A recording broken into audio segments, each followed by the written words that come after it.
Pull it up. Hey, everybody. Welcome. Are we on air? We are a special live podcast from somewhere other than Max's bedroom. The Arrogant Frog in Lincoln Park was nice enough to let us do this here when we're not really sure what we're doing. We had to move after Jordan destroyed the entire apartment last time in a drunken rage. No, this sounds like a story. Yeah, no, that was a good time. Oh, it was a great time. Loved it. 5 hours straight. It got interesting. So we're gonna try to keep this more focused on films this time. I think. Oh yeah. Since this is a film group. Hell yeah. So I know you wanted to start it off with an opinion on a certain film. I hold some very strong opinions about films. This one is one people didn't see coming. A Quiet Place. Many people raved how amazing this movie was and saying it was great. And it is a great movie for like world building and things of that nature. But it just like has like some of the shittiest endings I've ever seen with a movie. Mainly being at the end, earmuffs. Have you guys seen Quiet Place? Have you guys seen Quiet Place? I have not. You haven't? I wanted to. I've had it on my list. I'll lower my volume and not shout as much. That's fine. So eventually, like, there's like a whole Can deaf someone daughter. check the YouTube link and see how we're sounding? There's like a whole deaf daughter, and like she has like a cochlear implant, but it's like fucked up. It makes high screeching noise, and that's like what disables them. It makes them go like. Wait, did you say the high screeching noise disables them early on? Yes, I Okay, did. carry on. So what you're saying is, this is basically like the ending of Mars Attacks, but instead of a Dolly Parton song, it's just like screeching. It's just screeching, Which is pretty much the same. You're the same. And they're just screeching, and then it falls over. But and they're like, oh, it died because of it. Okay, sound tells it, sure, why, whatever. And then all of a sudden it gets back up and it's not dead. And then the mom, I forget who's Emily Blunt. Emily Blunt Fantastic just looking shoots movie. it in the face with a shotgun and it dies. The government hasn't thought of The that? government has to aim for the head. Whoa, if that's all that you needed to do to kill it, why don't you just call Chris Redfield from Resident Evil? Just walk up there and okay, let's go. It's a 5-minute movie at Oh, most. That would look a lot different if they had aim Shooting assist. it in the face. No one saw that fucking coming. That's my And then weakness too. it ends, and like you can see there's a basement, and there's like cameras, and you can see like there's more coming. And then like this woman who's been like all like, oh, I'm trying to find your children, just looks at her daughter, and it ends with her just like, and it just cuts to black. And I'm like, fuck you guys, we figured it out. Business. It's like I'm gonna shoot him all the head with my shotgun. This makes me want to go watch Aliens now for some reason. You know what? That honestly is a way better movie. It's way better spent. And then there's the whole bullshit that when you're watching it, they're like, oh, make sure you see it in a quiet theater. Fuck that. Don't go with a bunch of because of my stomach, I had a poop halfway through, and it started grumbling. Everyone knew. And so everyone looked at me like, it's like polite, I had to get up and go to the bathroom and miss the whole, I don't know, them being quiet and staring at each other. Also, the entire movie is this. Something falls over and them all doing this. Jim Halpert looking So basically everything. yeah, right. He's been training his entire life. He has been just displaying emotions only through emotions. I played Jim. Yeah, that was good. That is a movie I purely just I enjoyed it one time but hated so much for its ending.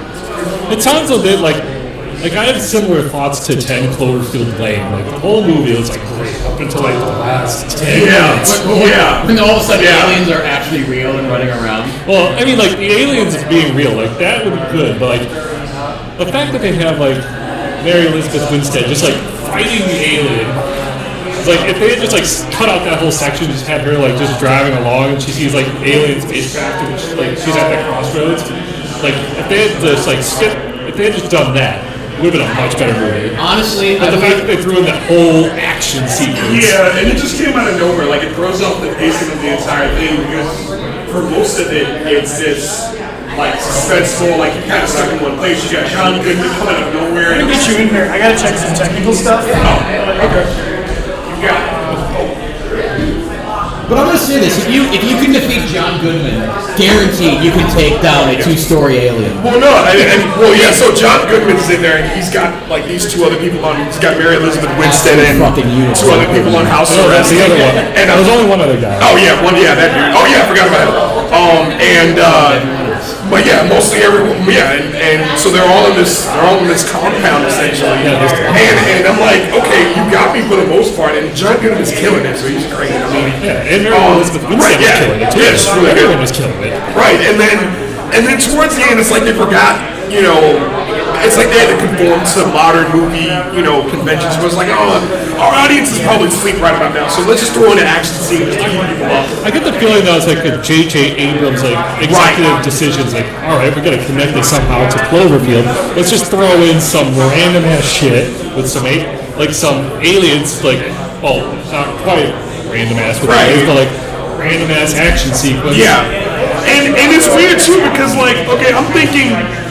First of all, I didn't know that Take Cloverfield Lane was even a thing.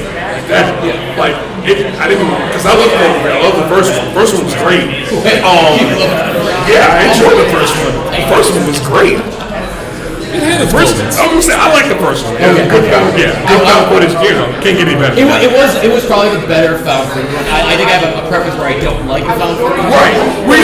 It's my favorite. What's the guy that was in Transformers 4? The one that got vaporized 30 minutes into the movie? Shia LaBeouf. No, not him. He gets vaporized in Transformers. Yeah. He 4. Shia LaBeouf. No, not him. The dude with the crazy hair. No, it's not him. It's not him. Anyway, the guy that played HUD, I don't know dude's name, but I didn't like him in Transformers 4, but I loved him in Cloverfield because, well, he was pretty much normal, I guess. But yeah, a movie that I saw recently that I didn't think I was gonna like that I actually did was Ant-Man and the Wasp. I thought that was gonna be terrible because I didn't really like the first one like that. Did you get the lab?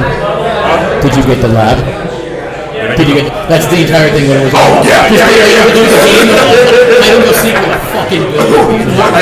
Yeah. It's in my lower top 10 of Marvel movies. I mean, I definitely enjoyed it. I didn't think I was going to. Lawrence Fishburne needs to get in more Marvel movies. I think he will be. Yeah, I was gonna say he has to. I got a topic to discuss from the audience. Yeah, we do. Star Trek is a more interesting and possibility-laden universe than Star Wars. Discuss. Okay. For one, Star Wars is a space fantasy. They have magic in it, aka the Force. True. That is the biggest thing. Well, midichlorians and everything. It's actually biologically linked. Yeah.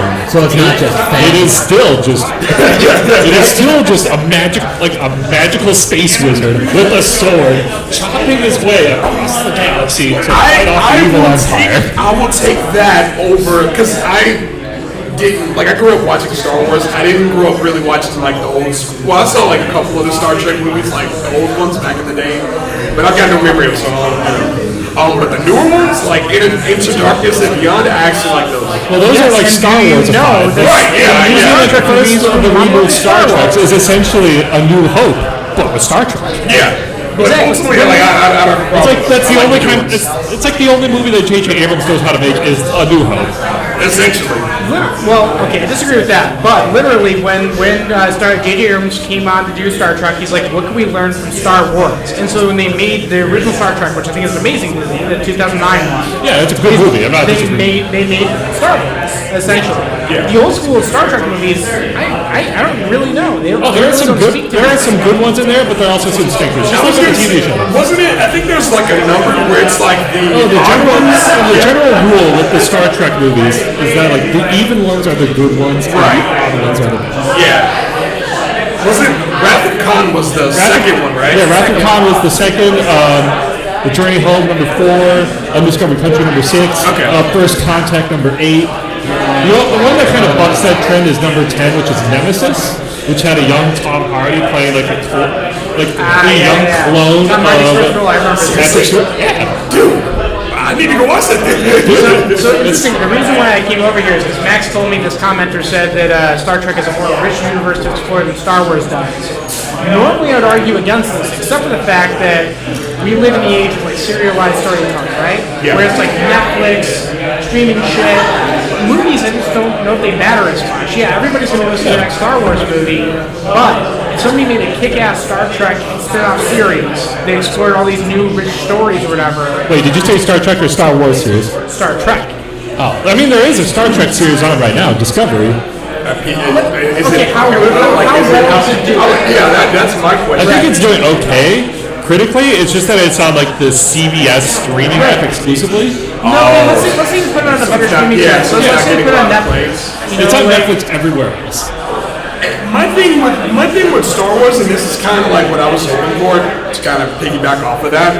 I was hoping that Star Wars would go more into like, okay, we're done with telling the story of Luke and the original characters, and we're gonna just create new characters and expand the world and take you to different places that we've never seen before, as opposed to what they're doing now. And I'm just like, I'm not really. I just don't know if it's a rich enough world to really explore like that. I mean, like, have you seen Solo?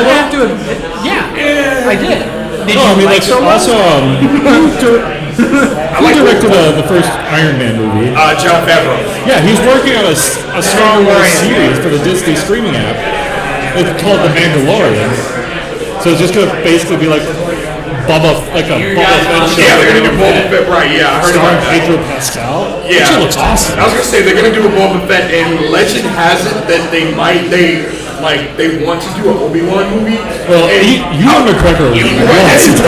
right. Ewan McGregor wants to come It's back. like, hey, like some interviewer just comes to you. Right, It's like, right, hey, you wanna? I was What do you saying- think about like playing Obi-Wan again? And it was just you, just like dressed up as Obi-Wan with a lightsaber. He's like, you know what? I'm just gonna wait for this. I'm just gonna wait for Disney to give me the word, whether or not they are I was gonna say interested. no, but and it's funny that you mentioned that because I've actually went back to watching like the prequels, and well, actually going through all the Star Wars movies that I have, and looking back on it, Episode 1, like watching it as an adult, Episode 1 really isn't as bad as I thought it was, like when I was younger, and this is gonna be super controversial, but Jake Lloyd is okay. Yeah, he's not bad. When he's with I was gonna say when he's with an adult, he's great. When he's with an adult, he's fine. When he's by himself, you know. So my question is with that kind of shit is like, are your expectations so low because your heart was just broken and ripped in half the first time you saw that movie? You came in like, your expectations are so low. It's like From the Phantom Menace or like the newer movies? The Phantom Menace. Okay. And like the prequel. What you gotta do to like salvage the prequels? Watch the Clone Wars TV show. I've heard which one, the animated, They're both cartoon animated. Well, yeah, the Cartoon Network one. Okay. The CGI one. Yeah, that show was fantastic. I heard that the Mandalorian show, the first episode or first couple episodes, will be directed by the guy who ran that show. Is that right? Yeah, I think so. Yeah. Interesting group of directors directing the first season. Like, Waititi. was it? Taika Waititi. Yeah, same dude who's working on. John's helping us. Okay. Oh, Taika Waititi was he was John, everyone.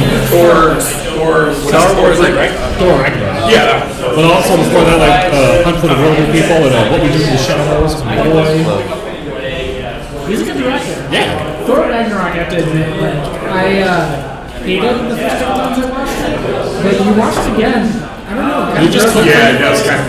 It's weird too because like it's hilarious and I do enjoy watching that movie, but it's just me. I felt like they were trying to stick in so much humor to kind of overcompensate. Well, that was actually the story was kind of like story. I was gonna say the story. Well, that was outside of the story was weak. Well, that was actually largely Chris Hemsworth like request. Like he wanted them to inject more humor, or else he was gonna like stop playing Thor because he was getting so bored of the role. Well, how could you not get bored if Yeah, it's like stale? Chris Hemsworth is actually a really good comedic actor. Yeah. It's funny too because But like can't- I was just gonna say I was talking with some other friends of mine and I was talking about an actor's performance in a Marvel movie as opposed to their performance in other things. Oh, yeah. And it's like when you see like an actor like a Don Cheadle or anyone else by themselves, or even Jeremy Renner. Like Jeremy Renner's a fantastic actor by himself. Oh, he is, yeah. But when you see like these really good actors in a Marvel movie, it's kind of like they'll kind of Tom Cruise it a bit, where they'll give like a good performance to where like it's not going to take anyone else off, but they're not going to really like give like really dig deep. Yeah, they're just there to get a paycheck. No, it's a and have paycheck. blast doing it. Yeah, no, and I mean, if someone asked me to do a Marvel movie, I'd definitely do it, like hands down. Just like Kate yeah. Blanchett in Thor Ragnarok, like her character wasn't super interesting, but she was just having a blast playing that role. Yeah. And you could tell. Kate Blanchett from Thor 3. Yeah, like Like she didn't have a whole lot to do with the character, but like what she did have, she could chew the scenery and loved it. Well, it's amazing. You know, you get these excellent actors in these Marvel movies. You watch them. It's like you said, their performance is not that, but you see them in other stuff, and you're like, wow, that guy was really good in that. Like Chris Hemsworth, I'm not the biggest fan of Chris Hemsworth in general, but you know, Jeremy Renner, right? Yeah. Excellent actor. He's amazing. But yeah, for that performance, you know, it's a paycheck at the end of the day. But in the end, like a lot of these like actors and actresses, they'll take these roles like in Marvel, so that way they get like the nice big paycheck, so that way they can do like smaller stuff that they want to do. Yeah, I do the same thing. Yeah. Yep. That is true. What smaller stuff is. I mean, I just feel like there's been so much franchise stuff going on. It's been squeezing out all the small things. Like the only small thing I can think of is what Bad Times at Overlap, which had Chris Hemsworth playing something completely different than he normally plays, and he's great in that. But that doesn't fucking. I mean, like I don't know who's seen it. I was gonna say, like, he did what was it, a movie about Moby Dick, like right during the time. In the Heart of the Sea. Yeah, that. And I wanted to see it just because I remember reading Moby Dick when I was a kid, and then like I saw when it came out in the trailers and the reviews, just like this is kind of. Wait, someone's doing a Moby Dick movie? It also just depends on visibility. Yeah. Oh, that's about I right. mean, like, I disagree that there are like no like smaller films. Like you just gotta give them more to look for. Yeah. Like have you guys seen Wind River with yeah, that was Taylor, good. Taylor Sheridan is a great one. They actually made like three of them. Yeah, we had a question, like, does Stanley Kubrick's impersonal filmmaking style answer detract from the satire inherent in the majority of his films? Oh, that's a complicated one. I was gonna say, is that AJ? I was gonna say So, Analog Kid 01 asks, does Stanley Kubrick's sterile and personal filmmaking style enhance or detract from the satire inherent in the majority of his films? So, Analog Kid number 1. I would say some films have satire, some don't. Doctor Strangelove, for instance. I think that actually helps. Like the fact that they play it so so sterile and seriously actually adds to the comedic factor. And I wouldn't say that it is very sterile and serious. I mean, those performances are over the top. Oh yeah, they're over the top. Like if Analog Kid number 1 is saying the sterile filmmaking is the camera shots, the editing, look at Mel Brooks. Blazing Saddles does not have a whole lot of dolly shots to it. I mean, like Doctor Strangelove has great performances that are way over the top. Would be a satire film that he's done. Kubrick did? Yeah. Well, I mean, there's Doctor Strangelove, for instance. Would Barry You could argue that A Clockwork Orange is a dark satire. Wait, what is it? A Clockwork Orange. Oh, Yeah. definitely. Some people say The Shining is.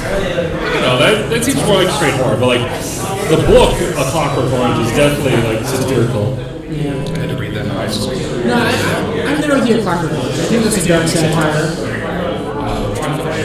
Is Barry Lyndon all that comedic? See, that's what I was saying. I was saying Barry Lyndon could be a satire at some level. It is a little comedic, the way it's presented. Well, it's just, you know, you have the different scene cuts, like this is Barry Lyndon, you know, it's like, it's stages of his life, and he's kind of just a, you know, I don't know, just like a foolish character kind of thing. He's almost like a trope, like a literary trope. That's who Barry Lyndon kind of represents, and there's satire to be found in that. I think so. Also, I think what's funny about this is that question. I never thought of Barry Lyndon as a comedy, except that I found it so bad. And I feel like the premise is so staged and artificial. But it's kind of funny. Like the shit out the duel. Oh, the duel. Yeah. So ridiculous. So, Analog Kid number 1. I'm going to say that the sterile nature of Barry Lyndon actually adds to satire in that movie intentionally or not. Yeah, I would say, Someone said that he tried to make every single scene or frame in that movie look like a painting. Yeah, and it really does. It's like so if we're parroting that time period, I think it could be possibly satirical.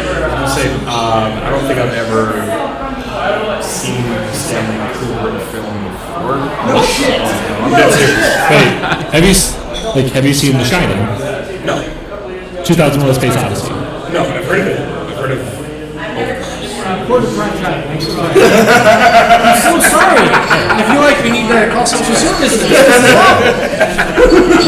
If The Shining was meant to be a comedy, I will say though, that is one dark comedy. I was gonna say, did you see the trailer where they made The Shining, but they made it like a happy-go-lucky film? Oh my god! And I was like, I saw it, like a friend of mine showed me that. I was like, I know a little bit about The Shining, but what I know, it's not like this. Oh, if you want to see something really fucked up about The Shining, there was a short film that was at Sundance a few years ago called The Chickening, which is basically The Shining, but remade where the Overlook Hotel is a fried chicken restaurant powered by a volcano nearby and haunted by chicken ghosts. Wait, what? Yes, it is on YouTube. Look it up. And like I said, this was at Sundance. This was up for like an award. It got the Palme d'Or. This was one of the 0.82% of all like entries at Sundance that got selected to screen. That's unreal. I'm gonna look that up. Well, Sundance is always taken, like nowadays, what does it take to get into Sundance? I mean, it takes a very unique concept that no one else is going to do. True. That or you also have to be part of like the filmmakers lab. Yeah, filmmakers or connect. You guys see like the questions people are asking? I know. I'm gonna read my notebook so that you guys can see what people are asking. Oh yeah. Is there like is someone keeping tracks of that or? What about a fun topic? Fun topic. What's a fun topic? Fun Our topic. topics so far haven't been fun. What were you guys on right now? We were talking I about. was gonna say we had a question about Stanley Kubrick earlier. Film styles. That got intense. It did. It did. Because You Analog Kid cannot number one brought it, and we had to talk about it. analog. That was really intense. You should try to like mix it up. Mix it up. Like, what's your favorite? Like, what's your favorite comedy? Yeah, comedy scene. My favorite comedy scene. Okay, the comedy scene that made me laugh the most. It's the most ridiculous scene. It's the scene in I think Van Wilder, where the guy he takes laxatives before his girlfriend gives him laxatives before the law exam, and then he just runs to. It's funny. It's not funny when I'm talking about it, but it's so childish. Yeah, it's so funny. It's. I make it sound dead boring. That's just the nature of who I am. But I will say that scene has me laughing every time, regardless of what mood I'm in. That's my favorite scene. I don't know if it's one of my favorites. Like, We were talking about our favorite comedy oh shit. Favorite strike roll? Oh, shots. Have any of you ever seen the movie Swiss Army Man? No, heard of it. Two shots to This is nice. This is like a cinnamon type of thing. Yeah, it's cinnamon whiskey. Oh, it's Just think, it's pretty much just like a whiskey that tastes exactly like cinnamon gum. We're going to choose it, you guys. Let's do the Stanley Kubrick.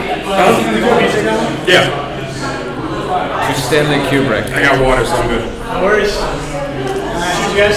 Cheers. Cheers. First Chicago film scene live video extraordinaire. All right, I'm gonna do this half. You can't stand it.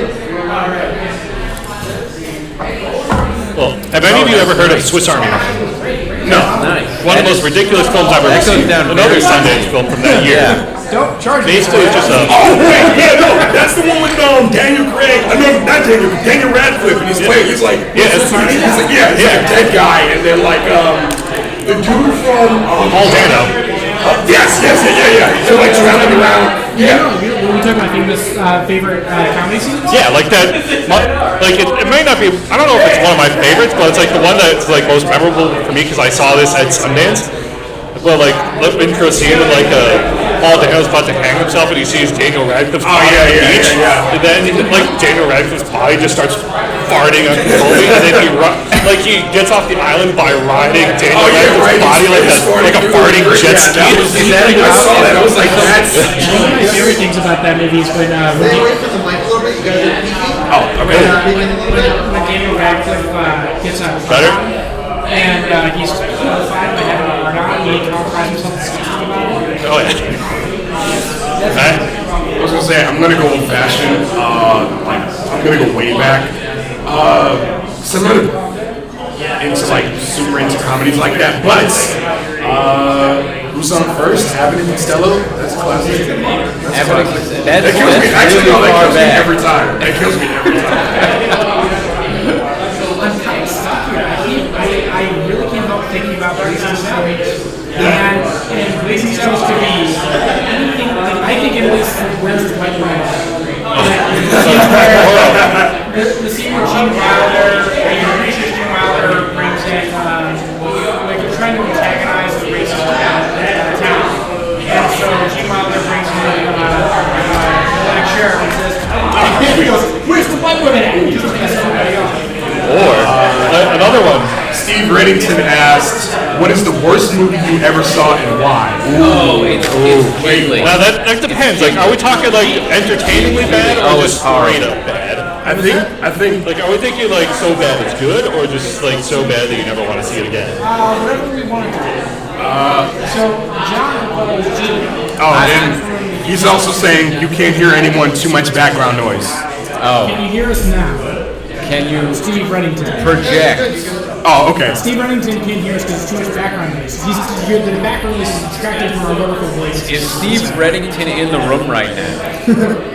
Steve Reddington, show us your boobs if you're here. Somebody said mics on low gain would work better. I wish we had that. See Anderson take pictures of us. Maybe you should just get on camera.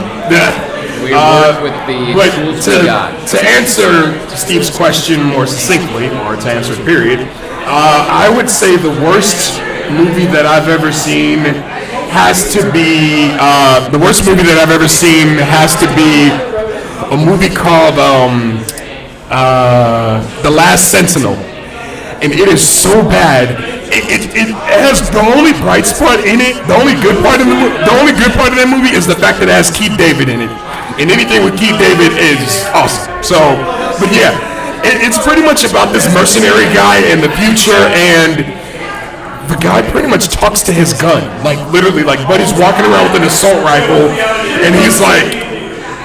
But it's like, okay, hey, what should I do? And then like the gun responds with like this microscope, this robotic voice, and I'm like, are you serious? Yeah. And here's the thing, I was so mad because I was hanging with some friends, and we're like, oh yeah, we're gonna watch a movie, and they picked that, and I've never let them live that down because. Let's just say my friends don't exactly have the greatest of movie tastes. That's unforgivable. When your friends my friends have a thing called bad movie night, where we watch bad movies religiously. They think it's funny. I think it's horrible. Yes. It's horrible. Yes. The only good thing about it is the weed, and that's it. It's just boring. We watched that movie Trolls 1 and Trolls 2. Oh, I've seen Troll 2. Yeah. That is a movie you need to see in a group. I watched it alone. It was not nearly as fun. Yeah, it's just, what's the scene I where will say that corn cob scene. Which one? The corn cob scene. Oh, the corn oh, God. Oh, God. See, there's so many bad, but we're talking about Trolls 1, Trolls 2. Wait, Trolls 2 is not the one where it's like you have the YouTube clip of like, oh my God, they're eating her. Yeah, oh my God, they're eating her. No. Yeah, it's the worst act. Oh, that's the perfect one right there. But I think one of them gets turned into a plant or something. The plot of the goblins is that they're all vegetarians, so they want to turn all the family that visits into plants, so that way they can eat. I think that's offensive towards vegetarians, if I'm being completely honest. It's just not, it's an older movie, but still. It's not vegetarianly correct or something. It's outdated. It's not BC enough. It's outdated. New question from Steve Reddington. If we were going to make our own movie, what would it be about? Actually, that's a good question of Max. We have a segment that we've done in the past where we start off with the world and then we just like okay, that's great. You just keep adding on to it. That's genius. Do it. Yeah, so I'll start off. You write, put a sentence. You follow that. We'll just keep going. Okay. Okay. You see what you see what you started, Steve. All right. It's gonna get dirty, probably. Hopefully. Hopefully. Where one man goes to the store to get milk. And instead finds a discount for Reese's Pieces. On to you, sir. What he didn't know is that these Reese's Pieces would change his life forever. Oh gosh. And he turns around and looks behind him, and in walks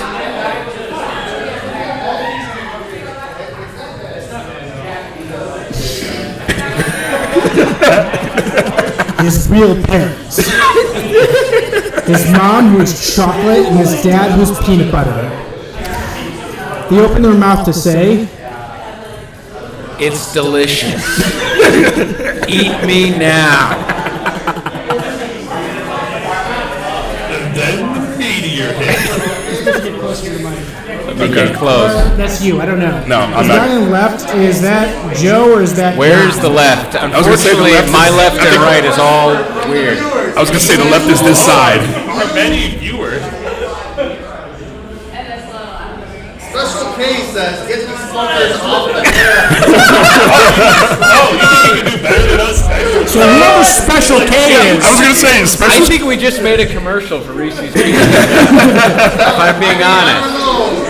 Oh shit, Adam says, these guys suck. Adam is thinking that so Special K and Adam Adamus, better these are horrible, horrible Listen, Oh god. the world is turning against Internet, me. this Now is I turning know say- into how, bullying behavior. I was gonna say the world doesn't know what now I it know wants, how so millennials figure that noise out. Anderson, come here. Damn it, Steve, closer. We're gonna do a little Seamus promo here. Sorry. Anderson, come here. Why don't you just get in? Yeah. More beer. Get some people in here. yeah, we need to switch up a bit. All right, we have a Halloween party next Wednesday, October 31st from 7 to 11 p.m. It's going to be crazy. You got to wear something. You got to dress up for Halloween. It's going to be awesome. Yeah. Anderson's bringing his smoke machine. It's about to get crazy. He told me he invited a bunch of hot chicks and hot dudes, whatever you want. Yeah. We have like 300 people signed up for the event. Make It's sure to going to wear be your maroon crazy. or red shirt if you want to be. Yeah, no red shirts. As you can see, we're all wearing red today. rocking it right now.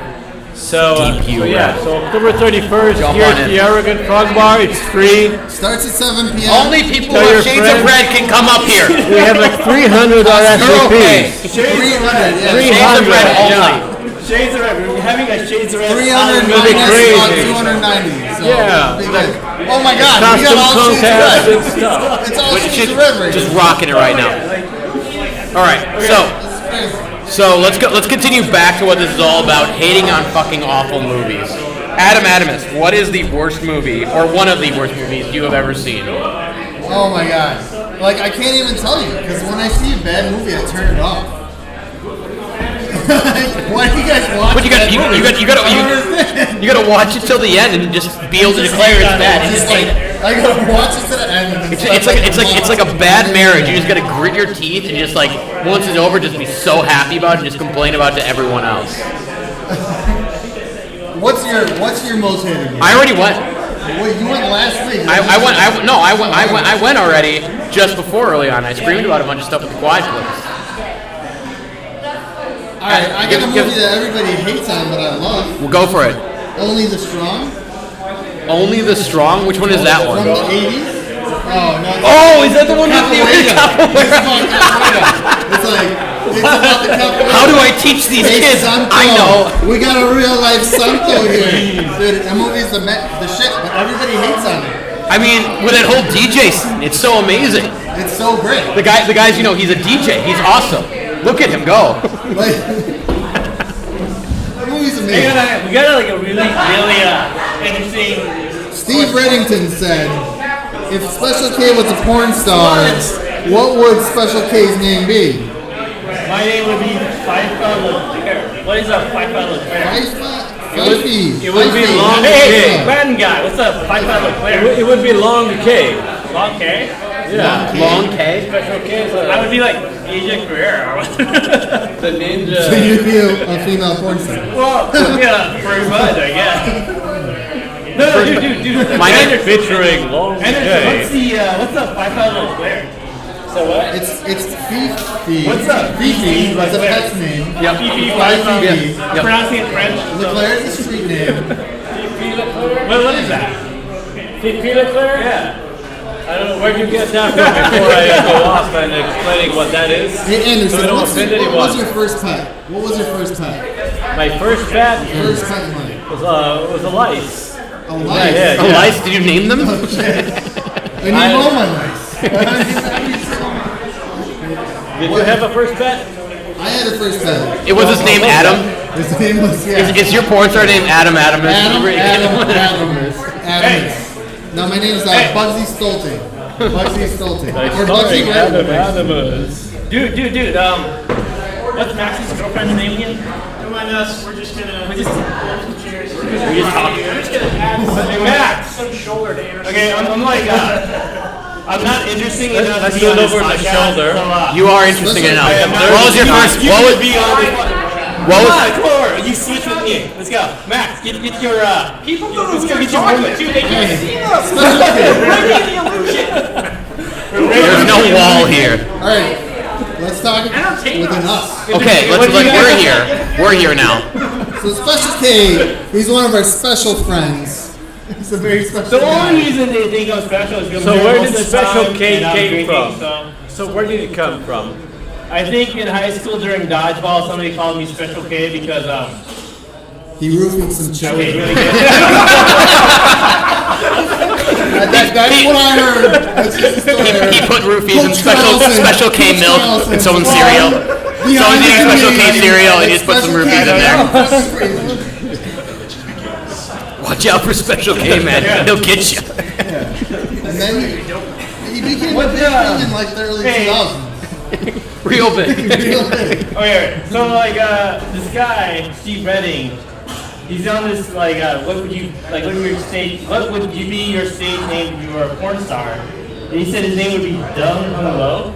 Dog on glow. I don't Oh, know, God. Steve, are you at home just like bored? I don't know. I love it, Steve, that you're on and you're interacting with us. Thank you. We appreciate you, Steve. God bless you.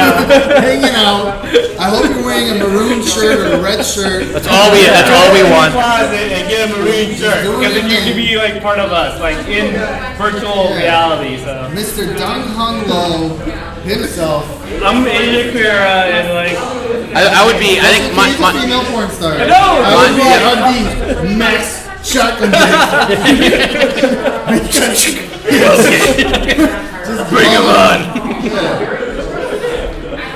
Mine's not even that great. Mine's Indiana Glacier. It sounds like I don't come fast, but when I do, lots of erosion. what do you do? It's the result of climate change. I don't come fast, but when I do, it's because the earth got warmer. by 1 Just a degree. little bit. All right. I know. I feel like we should be talking about cinematography stuff, right? 'Cause Yeah. Well, especially what is the worst movie you've ever seen? There's this movie called I don't know. Like they had a bunch of actors in it. It was like Oh, I think that's Oh, yeah, I saw that the one with all the actors in it. It was like That one sucked. you know the person who created Dumb and Dumber, right? They created like their Dumb and Dumber. Oh, Transformers. No, it was like Dumb and Dumber. Those the Farley brothers. They created this movie called like Movie 43 or something like that. Dude, Alright, I don't get it. Obviously they're making fun of me. Can we just talk about Transformers? alright, Let's talk about that masterpiece. Hold on, Sam. dude, Megan Fox though. Oh, Megan Fox. remember? Do you ever see her fingers? Her What? fingers. What? Did you Her ever see her fingers. fingers? Yes, her fingers look like toes. They're weird. Quickly, Jamie, Google that. Megan Fox hands. Please, put that on the screen. You know what? I never wanted a foot job. You wouldn't know the difference between a foot job and a hand job with her.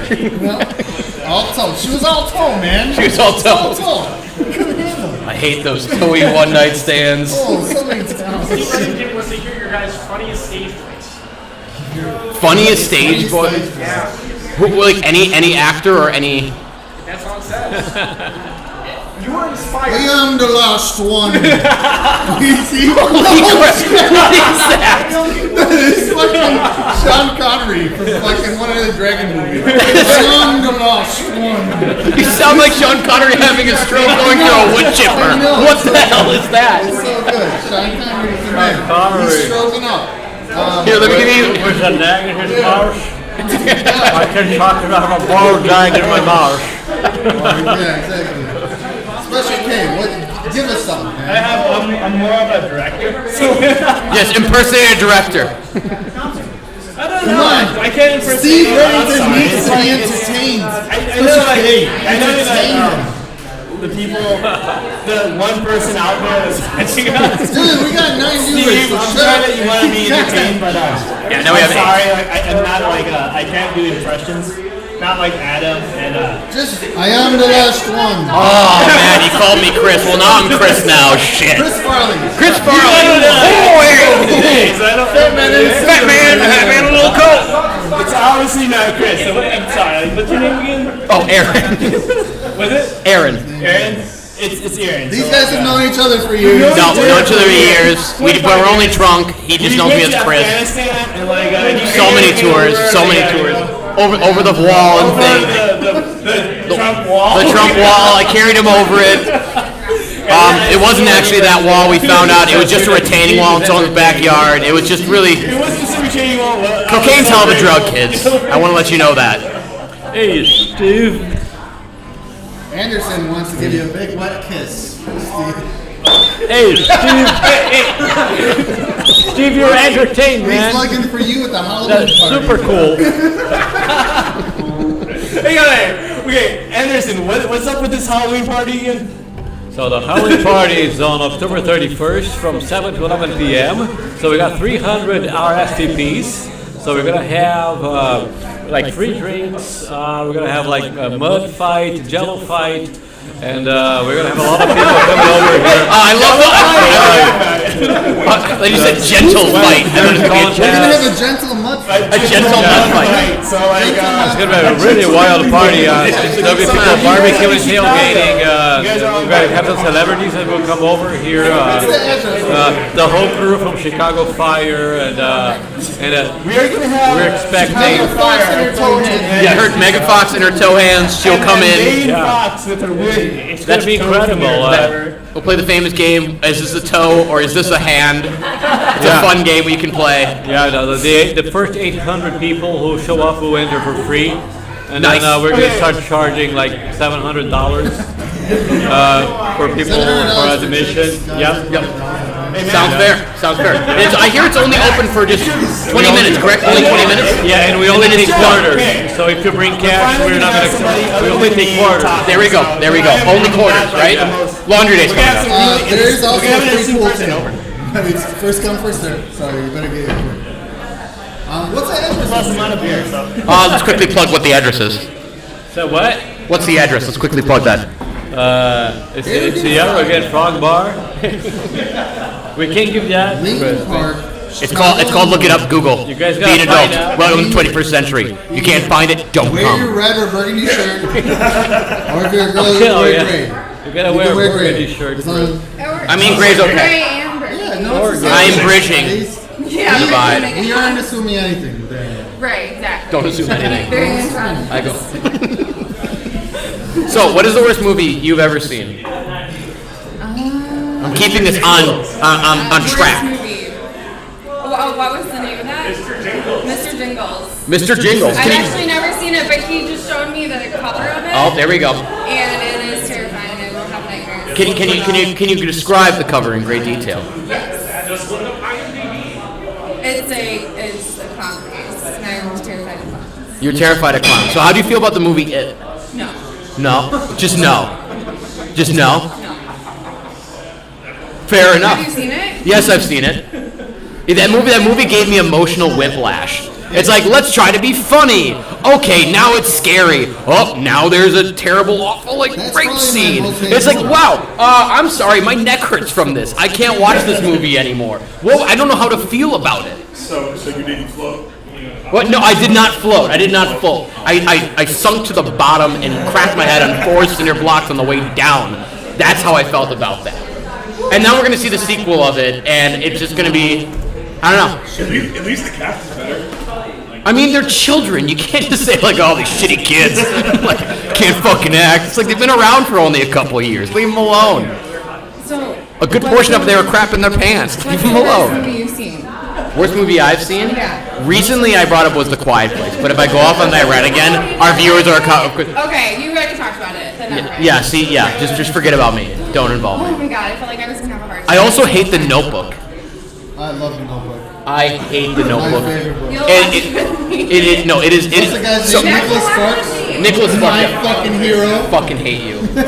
So I hate to be the typical guy going on a rant, but I'm gonna go on a very precise rant about this goddamn movie. So first off, it starts off with how he asked her on the first date. He jumps on a Ferris wheel and threatens to fucking kill himself. Yeah, If it was that's a gesture. Oh really? That's So what men do. so if an average guy, you're on a date and you're on a Ferris wheel and you're in Chicago and a guy climbs the thing's like, hey, if you don't go on a date with me, I'm gonna kill myself. And you just think, oh, so dreamy and wonderful. He's just a romantic. No, Your point's getting proven wrong. no, She's into no. it. And so She's into it. and so we're gonna go on this part right here. But the worst part of it is is the other guy. I feel so bad for him. Cyclops. I don't know the actor's name. Someone help me out.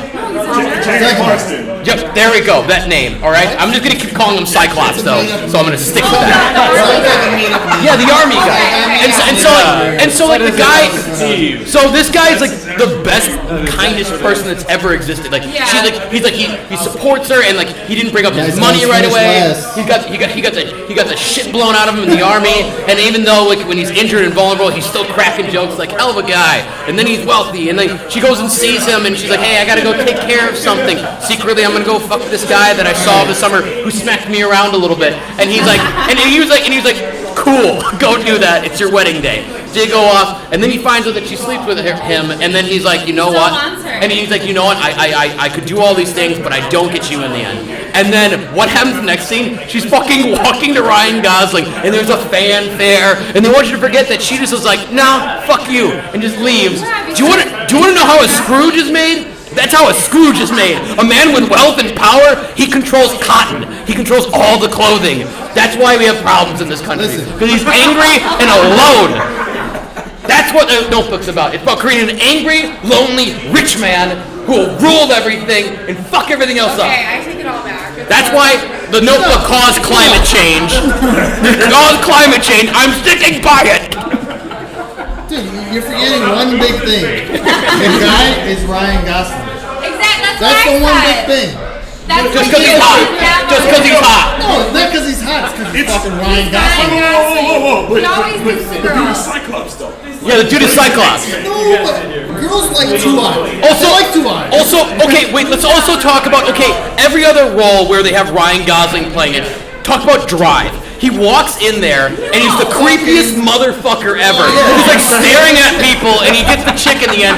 Great, straight up murders a guy stomping on his head, and she's still in love with him. She's like, oh, he's so dreamy. I'm like, dude, this guy's a fucking serial killer. I was gonna He say murdered people with a hammer. in Blade Runner 2049, he's pretty much walking around staring at people and stomps Dave Bautista's head 5 minutes into the movie. Yeah, and then he's He all, does it in like a suave way.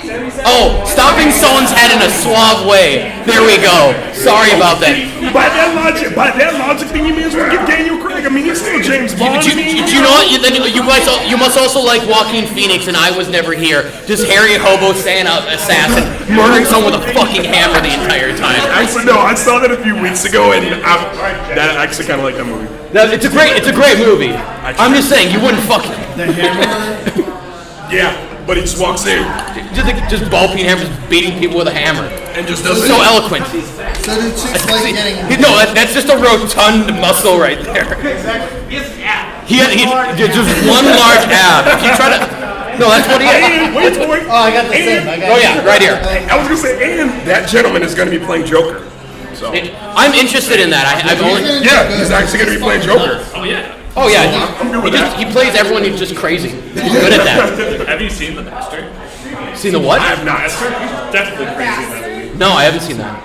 It was like a movie that came out like a few years ago, and it won a bunch of like everybody in the mom. Yeah. Oh, Transformers? He did There Will Be Blood.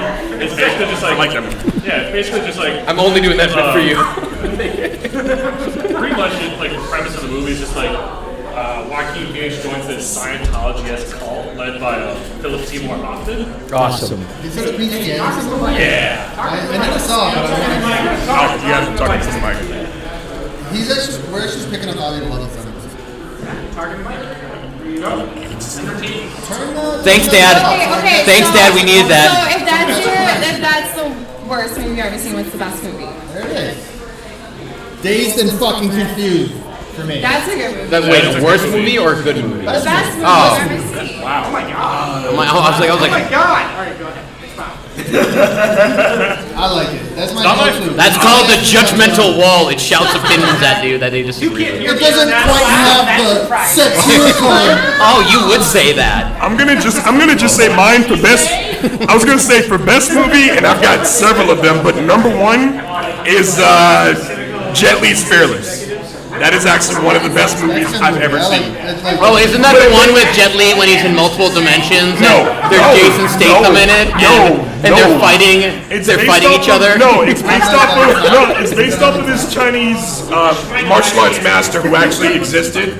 And but if you're gonna watch it, watch the director's cut. No, I've seen that movie. Jason Statham is like from the future in another I dimension. know. And yeah, it's like the two. I think it'd be more interesting, just like karate. Yeah, that's what it is. Future. Yeah. And then they kill each other because they want to, like, they want to be like the one. Yeah, that's no, left, I know. And they get but- super so, strong. yeah, I know, but I'm With martial arts. The movie that I'm talking about is more it's a wushu film. Oh, So, And it was Jet Jet- Li's so you're saying it doesn't have Jason Statham in it? No, From, Jet from Li's- another dimension. No. Jet Li's a capoeira teacher in 80s high school. And he teaches. Oh yeah. I think it's called. Isn't it called Only the Strong? I think it's Only the Strong you're talking about right now. Wait, Yeah, no. Jet Li's a Yeah, I think you are. I think it's Not Only even the Strong. remotely. That is not even remotely what I'm talking Most about. That sounds Hey, awesome. Hey, Santo. Aaron, what's your favorite movie? My favorite movie of all time. My favorite movie is. That I don't know. Honestly. Oh, so you know your most No, well, I exist in hate, so I don't exist in things I enjoy.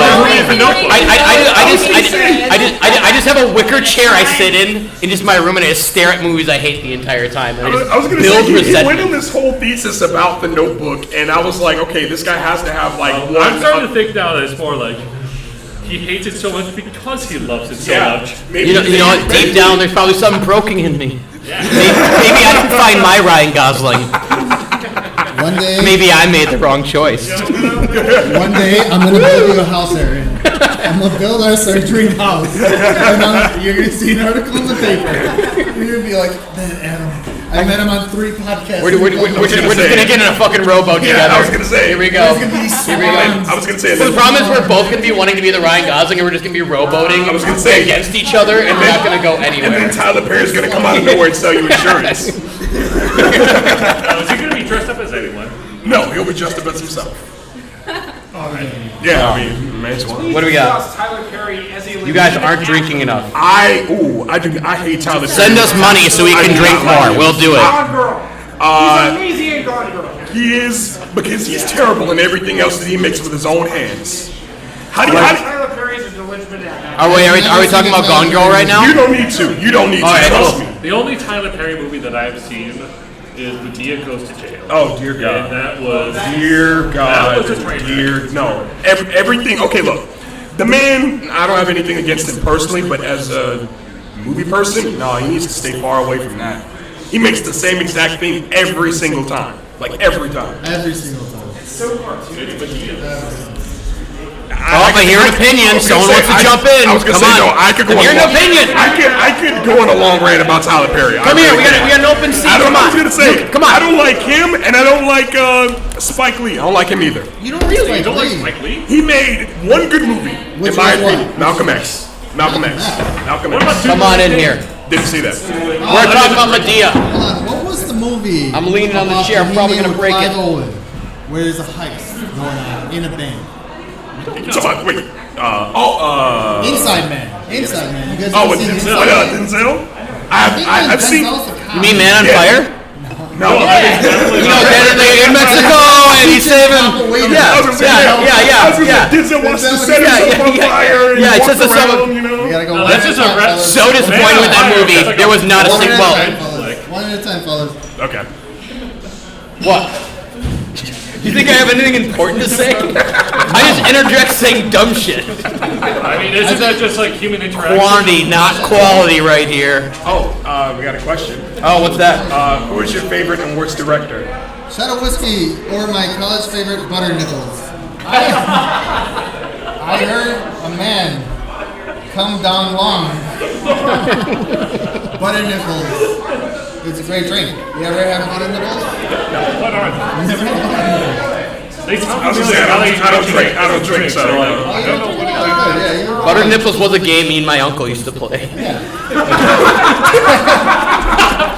That's Aaron got taught sex Surprising ed. confessions on air. That's why I hate the Notebook. Because he used to dress the girls. I used to dress up like Ryan Gosling. All right, you're gonna be Ryan Gosling. Oh, Wait, are you the Rachel McAdams in this situation? In the You're bar? gonna need to get the little. Wait, she was in that movie?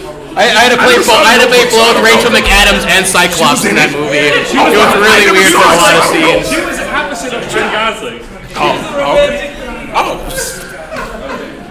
Have you only ever seen her in Mean Girls? No, actually, the first thing I saw her in was Sherlock Holmes. Wedding Crashers. True Detective Season 2. Wow. Philip Seymour Hoffman's last movie, The Most Wanted Man. She was in that. She was actually pretty good at that. You can switch out for me.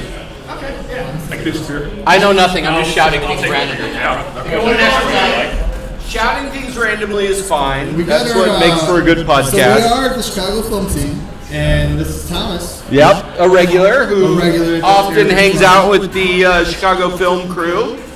Have not featured in any of the movies yet, though. I heard your favorite movie is Debbie Does Dallas. No, my favorite movie is actually Solaris, the American version, which I know is somewhat controversial. Oh, have you seen the Russian version? Of course, I've seen the Russian version and fallen asleep many times, but they're very philosophical, that's for sure. I mean, to be fair, it is like it can be a bit of a challenge to get through a Tarkovsky movie. Oh, but if you can get through it is a yeah. rewarding There's that experience. one where they're like walking through the dead zone and it's Chernobyl. Stalker. Yeah, Stalker 1, 2, like all that. You know, they're classics, but you're not. Yeah, it's the Russian Kubrick. It's hard to imagine anybody ever saw those in movie theaters in Russia. Like, how could you sit they there got for a- 7 hours Oh, watching? he got a lot of. Right, I guess, yeah, but what? Who saw them? He had a pretty decent reception in Russia up until like he got run out and had to make films in Italy. Yeah, there's the Italian ones where it's like the room and it's gray and they're I just think like this is sitting there. Yeah. Marco want to get in? Come on, Marco. Come on. You want to be in the podcast. They can edit you out if you're not good. It's fine. You don't have to. Now does Kaylee want to get back in? It's like a swimming pool. So, that's your favorite movie. Solaris, yep. Solaris. Do you have a most favorite movie out there at all? No, I don't really remember bad movies. I like every kind of movie there is. Like a lot of bad movies. Yeah, every movie. I mean, the Room, when it first came out, I watched it. And I was like, I saw it like totally legit. I was like, this is truly a horrible movie. And then I realized like later on that it was a thing, like that people enjoyed how bad it was. So, I really enjoyed The Room. Because I thought it was the worst thing I've ever seen. Yeah, I remember. Well, I remember seeing it first on Netflix, and it was in my recommended videos. And as I was watching it, I was like, how much of a loser am I that they think this is a movie I would like? This is so weird. And Is it like part of the audience participation of like the room where like you throw plastic spoons at the screen? yeah, well, yeah, that's what it turned out to be. But you know, when a recommendation engine is suggesting that in real time before it's a hipster thing, you know you're a bit of a lunatic. You have to reevaluate your life. Right. It's like when you're on Facebook and like all the ads you see are for like dating and Viagra and like legal services. You probably are ringing a lot of really negative bells. It's like you need to have a midlife crisis. Right. Yeah, they're telling you something about yourself based on your browsing history, and you're not going to feel good about that. Press the reset button. Yeah. I'm going to stop using this entirely and just Google like kitten pictures from now on. I think the room makes me feel better about myself. Me too. Yeah. I mean, it's almost like It's like I'm not all that right, I could make a better movie. it gives you hope. Like, yeah, I could do that. Like, fine. Yeah, it did. I mean, it did. Like, honestly, the room kind of inspired me to become a filmmaker because Absolutely. this guy could do it. Yeah. This guy Hey could man, do it. if you're willing to just spend the time to write a screenplay and like do the filming, You should read the Room screenplay. It is a mess. Oh my god. I could only imagine. yeah, the whole thing. The whole thing, like when he goes into the flower shop and There's my favorite customer. Thank you, Benny. It's like he's not even listening to the person, he just like rushes in and Well, have you ever seen any Hal Hartley movies? You remember those? Hal Hartley from the 90s? Like, he would make very room-like movies. Henry Fool. Have you ever seen Henry Fool? I can't say that. Absolutely bleak. It's very similar to The Room, and it's like acted out in this kind of improv way where you wonder, have any of these people ever made a movie before? And in the 90s, they were really popular, like subversive, like art house movies. And yeah, Hal Hartley, if you like The Room, or if you thought The Room was interesting, delve into the 90s and watch some It of the makes Hal me think Hartley. of like Roger Corman from like the 50s onwards. Like what you just described. Yeah, just get together with your friends and a camera and start acting out Some some buttery stuff. nipples. Yeah. You can literally do anything you want. Congratulations crew. Okay, thank you. Yours truly. Slippery nipple. No, I'm absolutely shocked that as a bunch of film buffs, you guys don't know who Hal Hartley was. Do you know who Adam Adams is? No. He's the most well-known director. Oh shit. Adam Adams. What was that? I feel like I'm a teenage girl. That was sweet and roofied. We had him last week. Compliments of Special K. Compliments of It tasted like butterscotch and butterscotch. It tastes like a dessert. It tastes like a dessert. Yeah. It feels like it tastes like something I could make cereal with it. Yeah, if you wanted to get teenage girls into drinking, you would give them that. Like that's Please do not follow Thomas's advice. It sounds like what I would drink freshman year of college. It's why wine coolers were invented. You want teenagers to like I drinking. was a teenager once. Yeah. And we would I used to drink a lot of get UV blue. Yeah. I remember that. I remember drinking a lot of UV. we would get 2-liter bottles of wine coolers and just chug 2-liter those. bottles? I Oh didn't hell know they yeah. made 2-liter Oh, they bottles. did. They absolutely did. they have the Smirnoff Ice. Yeah, oh yeah, that's another Evolution. Yeah, like if you're not ready to actually drink alcohol, but you like soda pop, this will be a drink for you. Do you have any more questions? No, but Steve Reddington needs to get help right. Jet Beans one? Is that the one where? Is that the one where it's in the 70s and he's kind of like a stoner? That's like in his last day of high school. Yes. Now, How great would that be? Like a stoner martial arts movie. yes, that would be great. It would be like in Napoleon Dynamite, where he's like kind of wrestling a little bit with that martial arts I guy. was gonna say it's Stephen Chow. If you want what you talk about, it's Stephen Chow. Like, I'm just imagining like like Cheech and Chong, just like karate chopping each other. Oh, yeah. But in slow motion with no like actual Oh, and like energy. the good, like the sound effects too. Right, I'm just gonna kind of like, whatever. I'm not really gonna follow through on fucking. Is this super chat where we can get money? Because I would like your viewers to maybe donate. They're not going to give you tokens to take your shirt Oh off. man, like seriously, It doesn't work like I'm an aspiring cam girl. I really am. Like, What's your- I'm just looking for my demographic. That's my problem. I just haven't found my demographic yet, but I know it's out there. What's your cam girl? It's gonna be like it's gonna be Jessica V. Jessica V? Yeah, because I can do that. You know, it'll be really good. Yeah, and it'll be just like all middle-aged Japanese guys and just like blood money. Content. Right? Yeah, it'll just be really. It'll be dark and weird. And I'll do everything they say on the internet. It really will. It's like yes, I will. Yes, I will eat this bologna sandwich. You're right. I'm gonna eat it provocatively. Oh, that's me eating a bologna sandwich. You know you like that. I just thought everybody had super chat now, and you just got like donations. Yeah, they just give you tokens. Like all the flat Earth videos I watch have super chat.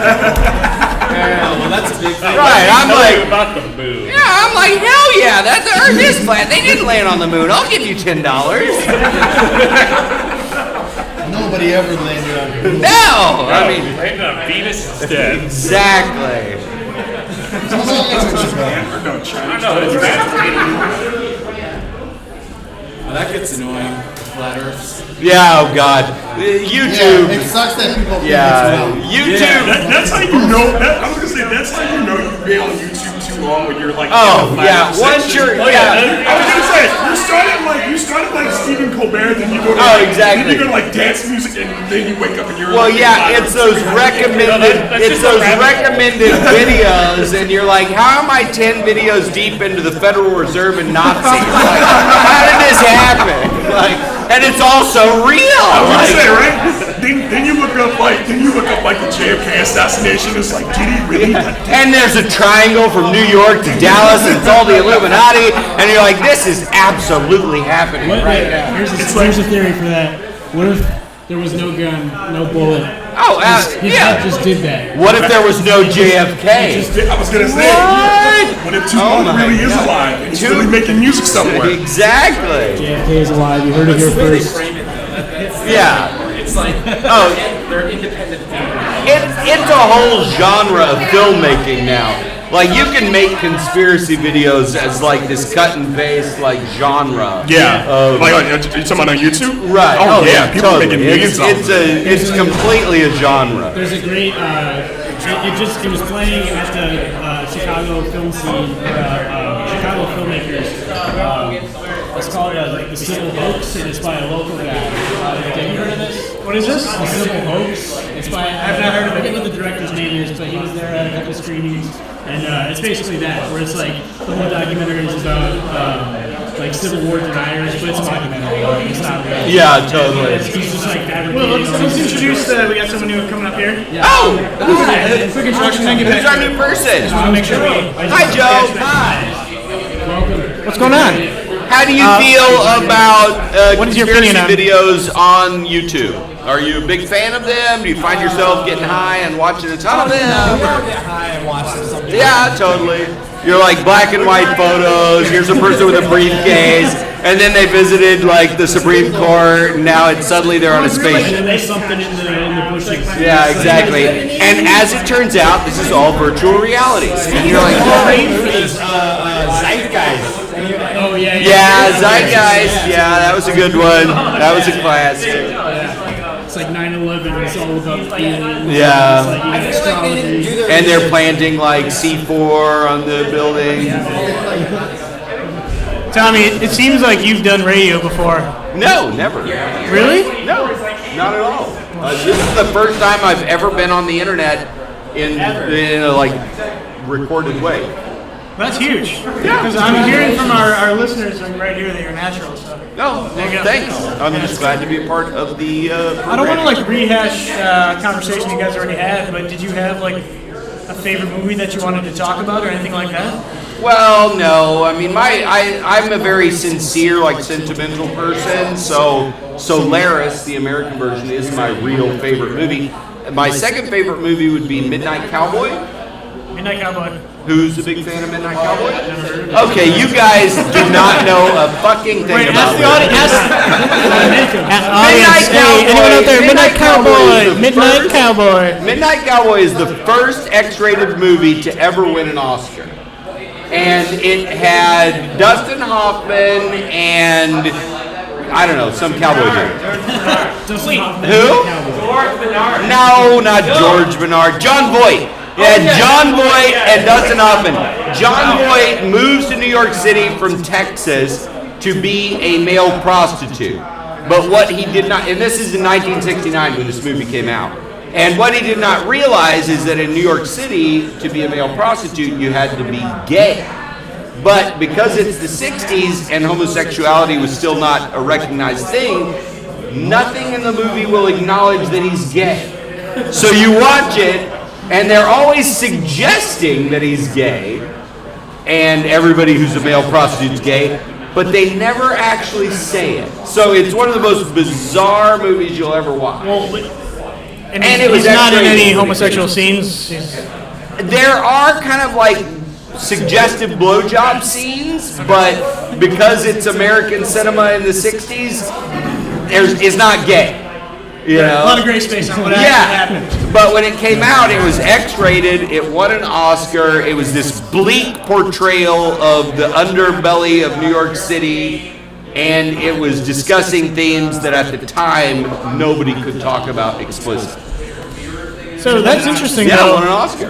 The Because only that- X-rated movie to ever win an Oscar. Well, actually, I remember this because when I was in high school, and it was actually an X-rated movie, I'm like, Thank you, this is sir. gonna be so awesome. Yeah, So then it's I- awesome. I because actually rented it from the library, In the Champaign movie, Public he's Library. walking around the whole time in like this cowboy outfit, it was like not- trying to it was- pick up people on the streets. It of New wasn't York City. X-rated. It was Thomas. And It it's was a not ton of X-rated. improv. As a high school student, going to the Champaign Public Library to rent this movie out for free, because that's what they do in public libraries.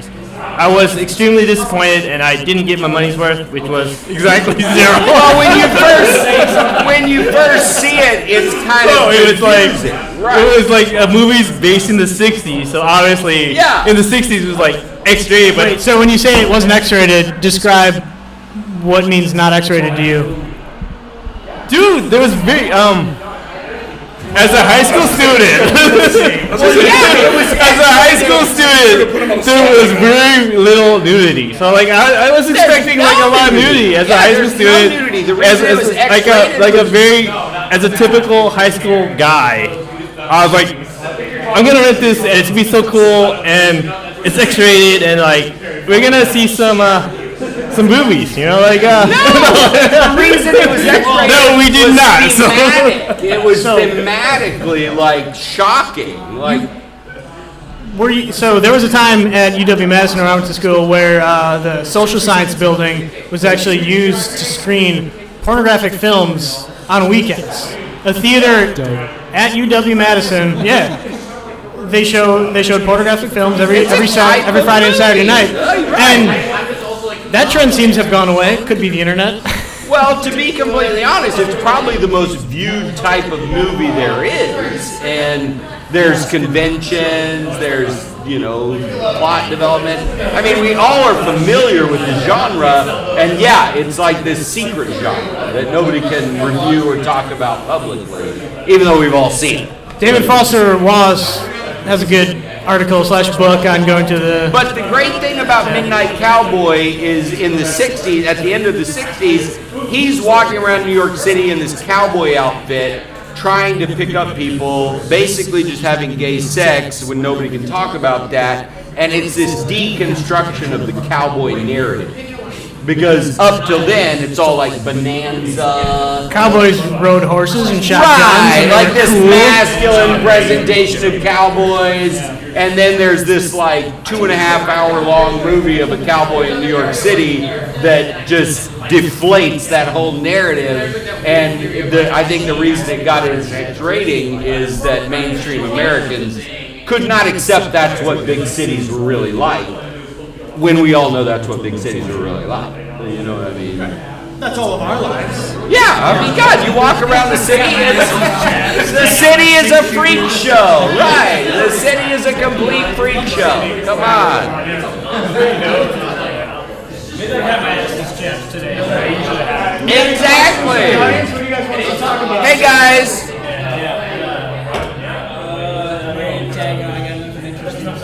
There's cowboys, there's space, there's pornography. What else? Yeah. The darkest role. Man bites dog. Yeah, that's a good one. That's bleak as fuck. That's also pretty funny. Man bites dog. Yeah, it's one of those Lars Van Trier type movies. I was gonna say, well, I'm not into horror like that, so I think the most disturbing thing I've ever seen was Audition by Takashi Miike. Yeah, that one actually, like, I saw that in a film. I saw that in a film class, and I was just like, okay, yeah, I'm not watching horror in Japan anytime I'm not soon. watching Japanese or Korean horror movies because they I'll watch are anything else, any other genre related to Asia, I'll watch, but horror? No, y'all good. Y'all can keep all that. Yeah, breaking the waves, like any of those Lars Van Trier movies from the late '90s when they did that. What was that called? Dogma. And they did that whole Dogma thing. Oh my God, those are soul crushing. Alex Goldberg. I think Mac has done a couple already. Ah, nice. Yeah, Man Bites Dog was a good one. Yeah. Belgian, French movie. It's also kind of funny. That was the thing. It was kind of humorous, but then like very victim-y. Like, ugh, you're like, I don't like that. Yeah. I don't like that. And I mean, and for me, like, I'm like Man Bites Dog. Man Bites Dog, that Belgian movie where it's where this film crew is following around basically this kind of serial killer. And He's very open about it. Right, he's very open about it, and they're talking to him while he's killing people, and you know. No, this is a European French movie. I was gonna say, yeah, no, I know what you're talking about. Didn't they? I think they made a Korean version of that. I remember, no, because that title sounds familiar. Yeah. I think they made a Korean remake of it. And the whole point is that the filming or the audience is what is sort of inciting the killing. Like, he's performing for the audience as a serial killer. It sounds like a Black Mirror. I was gonna say, it was like a pre-Black Mirror, but it was all in black and white too. Yeah, no, that's kind of up there with like Ichi the Killer. Like I've never seen Ichi the Killer, but I always just heard that it was like super gory and stuff like that. So I think so. Yeah, that's one of his. Yeah. Well, in terms of movies I really like that are not so bleak, I like Wong Kar-wai or Kar-wai Wong, like Happy Together and Fallen Angels, like those movies from the olden days of like Chinese, like the pinnacle of Chinese movies. Yeah, they're not like martial arts movies. Right. Yeah. I was gonna say I saw Chungking Express in college. That one was okay. And then I saw the most recent thing of his that I've seen was the Grandmaster. Yeah, the Grandmaster was good as like a deconstruction of the whole martial arts genre. Yeah, and like everything that could be in a martial arts. I was gonna say, I mean. I don't know when it comes World to like War II, when it comes to martial arts, Chi, like when it comes to martial arts movies, like I'm like a kid, so like that's I've got like a huge section of like martial arts movies at home, and so for me, like coming off of like watching like Donnie Yen beat Ip Man and watching Tony Leung, Tony Leung play like the older. He's in all those movies. He's really good. Chungking Express is good, but then there's like that other one that's like The Invention of Love or something like that. And then I saw 2049, which. Yeah, 2049 I like. I was gonna say I think I actually like that one like a little bit more. Futuristic, like and robot girlfriend. I was gonna say I love film noir, and I love cyberpunk and stuff like that. And so I mean, those movies were for me like where China took over the future of making movies. Yeah. Visually, like story-wise, like Chinese people will make like all the great movies in the future. I was gonna say I think, and we'll all watch. I was gonna say I think what did that, what really kind of like catapulted me into loving movies from Asia, other than the girls, is Crouching Tiger, Hidden Dragon. Yeah. Just because I was 13 when I saw it, and so I had never seen anything like that before in my life. So, and I always wanted to go to China and move to, and live there and stuff. And so, like having China being brought to Why didn't you? Well, I'm still working on that. You can. On that. Actually, no. In that respect, the thing that had that effect on me was Ghost in the Shell. Yes. That anime, Yes. I loved Ghost in the Shell. I love that. It's funny too. When the live action movie came out, like I went back and picked that I up. watched the live action movie with Scarlett Johansson and everything. I thought it was good. Yeah, I thought it was fun. It wasn't as good as the whole series, Right. but Here's my thing with that. Everybody was complaining about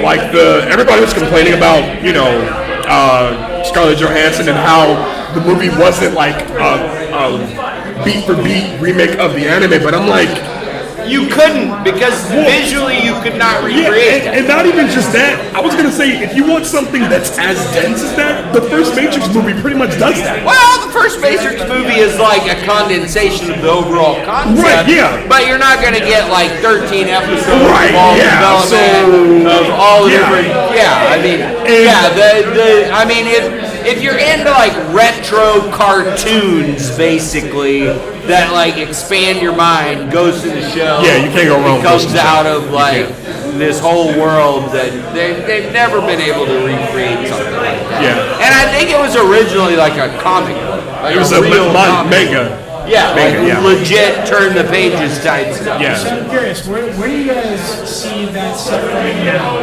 Like, I mean, this is all. We've been talking about Letterboxd going on in the 90s and 2000s. We're in 2010s. I know. So do people still care about this? And if they do, how is it being preserved? How are we going to work on it? What's the new art form? Well, when you think of like American animated stuff, the South Park and the Simpsons, like nobody in America is really trying to create the future in the way that like Asians are, like they're commanding the future. And they're creating these visual images, these stories about the future that we are all just immersed in this day-to-day political debate where like you watch South Park and it's all about Mormons and hilarious, but nobody here is making anything about the future.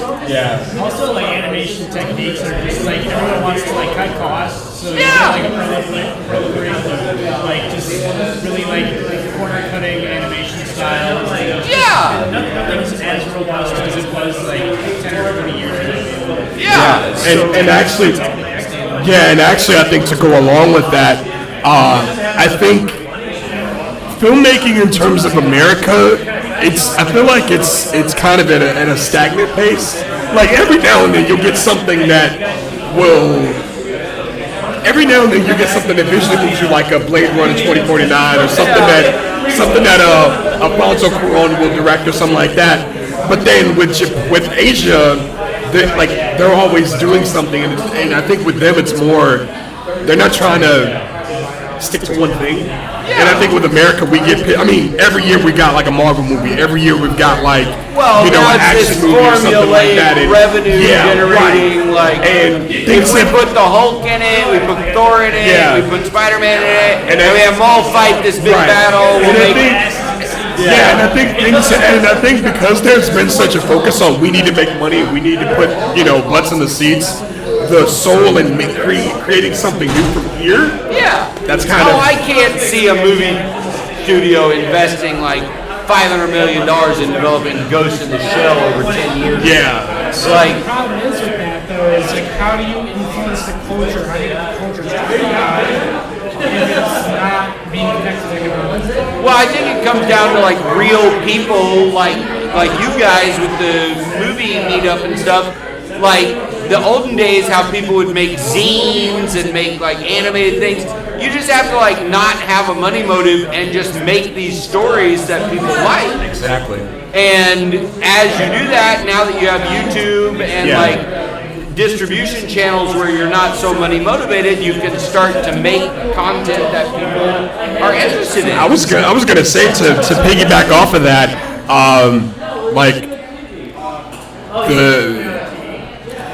I think independent films are doing really good now. Yeah, I think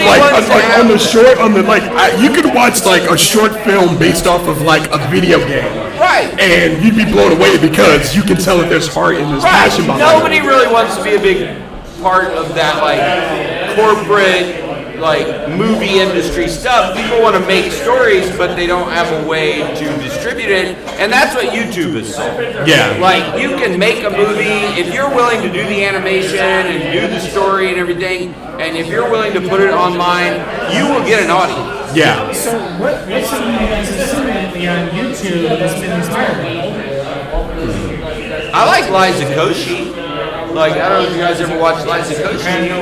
She's this young lady, like, she makes these really funny videos about her life, and they're really funny. They're good. So it's like kind of like... Yeah, they have, YouTube has all kinds of, like, independent, like, content creators that just make videos. So what you're talking about is, like, kind of like, it's almost like, yeah. It's like kind of a documentary. Right. No, not a documentary, just your real life of doing stuff and talking about things. I think she's a social media personality. Yeah, but one that's very engaging and real, where you kind of root for her in these videos. And it's like watching somebody you know, like going through these life experiences, and you're like, yay!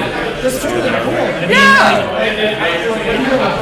Yeah, I think one thing that I saw a few years ago, it's kiddish, but so they made this guy made this Power Rangers fan film, and like I saw it and I was like, oh my god, and it was dark, it was great, it was serious, and I'm just like, oh my god, like where more of this, you know?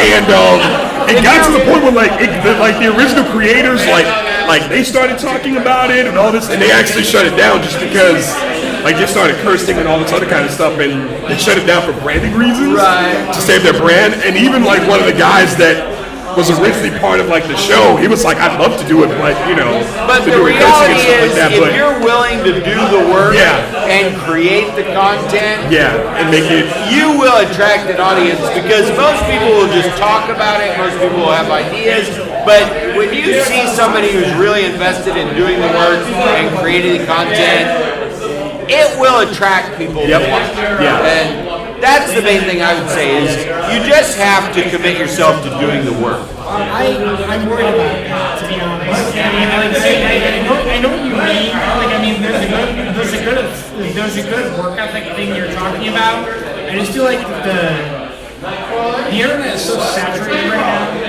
There's so many things to compete with. Let's like our podcast right now. Like, we were solving all the problems of life. Yeah. We might exactly. We have 3 people watching right now. Let's say we 10 years from now, it might be 50,000 problems right now. The problem is that we're competing with Pornhub, YouTube, Hulu, Netflix. There's so many different things going on. But dude, imagine if you started a band and we had to do a show in some shitty bar in Chicago with 5 people in the audience. Doesn't matter. You got to get up there and play the song that you believe in and do it every night. I'm not saying give up. I'm just saying that there is competition, yes. Yeah. And you have to beat that competition by providing something valuable. Absolutely. Exactly. I think that on YouTube, it's a totally different medium than what I consider to be movies and cinema. Yeah. Absolutely. I don't agree. I think it is a film on. I agree. It's a moving image. It's a moving image. But the way what's going on this screen right here is a lot closer to like what television used to be. You know? Yeah, or Andy Warhol type. Or going to a theater and watching Nosferatu. Yeah, like there's a very different thing.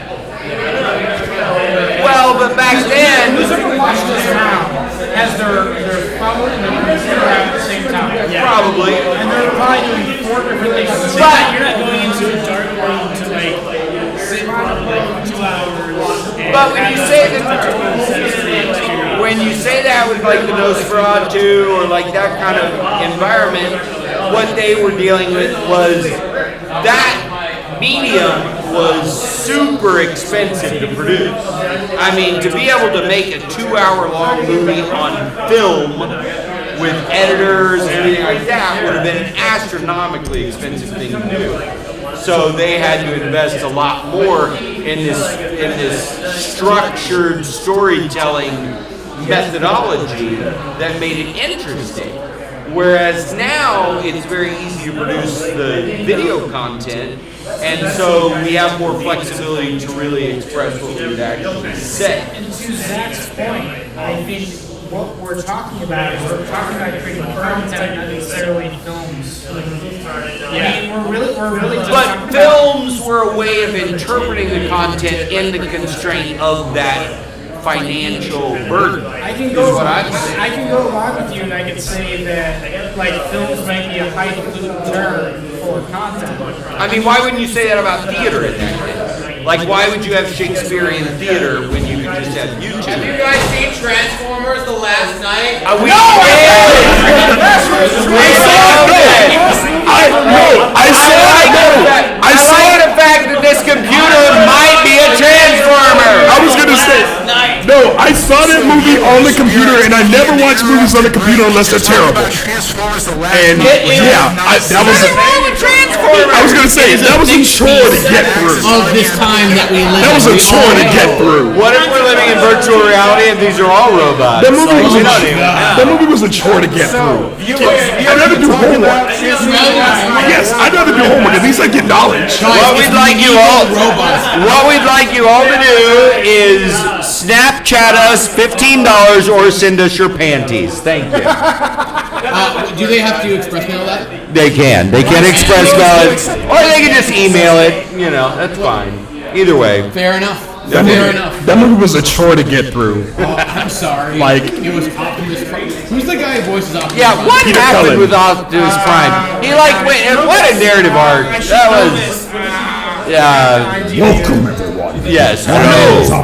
Maybe I'm like the Dark Overlord of the universe, but now I'm helping humans. That's the oldest story in the world. Well, no, the thing that I didn't like, or at least in regards to Optimus Prime, I hated the fact that he got beat in every movie. Well, then he had, yeah, right. He had like, I was gonna say, he had he like intergalactic enemies, and then he was like helping you. I don't understand. That was the thing I never understood about the Transformers. Like, okay, I get the fact that y'all are explorers. I get all that. You mean to tell me that y'all don't know how to defend yourselves? Seriously, you miss every shot? Every hero arc always happens. It's every single hero and any single like hero, like superhero movie gets the shit kicked out of them within the first like hour. It's Joseph Campbell. It's Joseph Campbell. It's the hero's journey. Yeah, I mean, of course you lose. You're but not defeated, for movies, and then though. you meet friends and you win. Right, yeah. The But whole not for story of the movies, though. You don't get beat every single movie that you're in. Come on now. I was thinking of this. I need someone to explain this to me. Dark Knight. Yeah. I'm gonna go at this. What? Like which one? Which Dark Knight? The original, the Dark Okay, Knight. the real, Christian Bale. actual Christian Bale, Dark the Knight. Joker, Yeah, like everyone raised on it. It was Right. great. Growing up hospitals. Why did Commissioner Gordon have to pretend to be dead?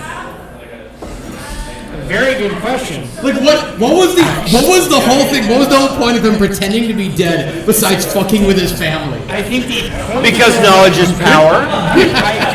Good point. I think it was like one of those things where is that expensive? I never really realized. I never really explained. I never really understood that He just part. shows up and we're all like, oh, he's still alive. Exactly. Like, were they waiting for like, oh, Commissioner Gordon was the Joker's weakness the entire time? Two motivations. I think there's an audience watching the film motivation. Yeah. Right. Yes. The audience watching the film motivation is we need a misleading story thread to give them a reveal later on. Yeah, Yeah. that's true. I think the That's primary true. point of the film, Right. to be honest, Fair. Which is easy. That's an easy one.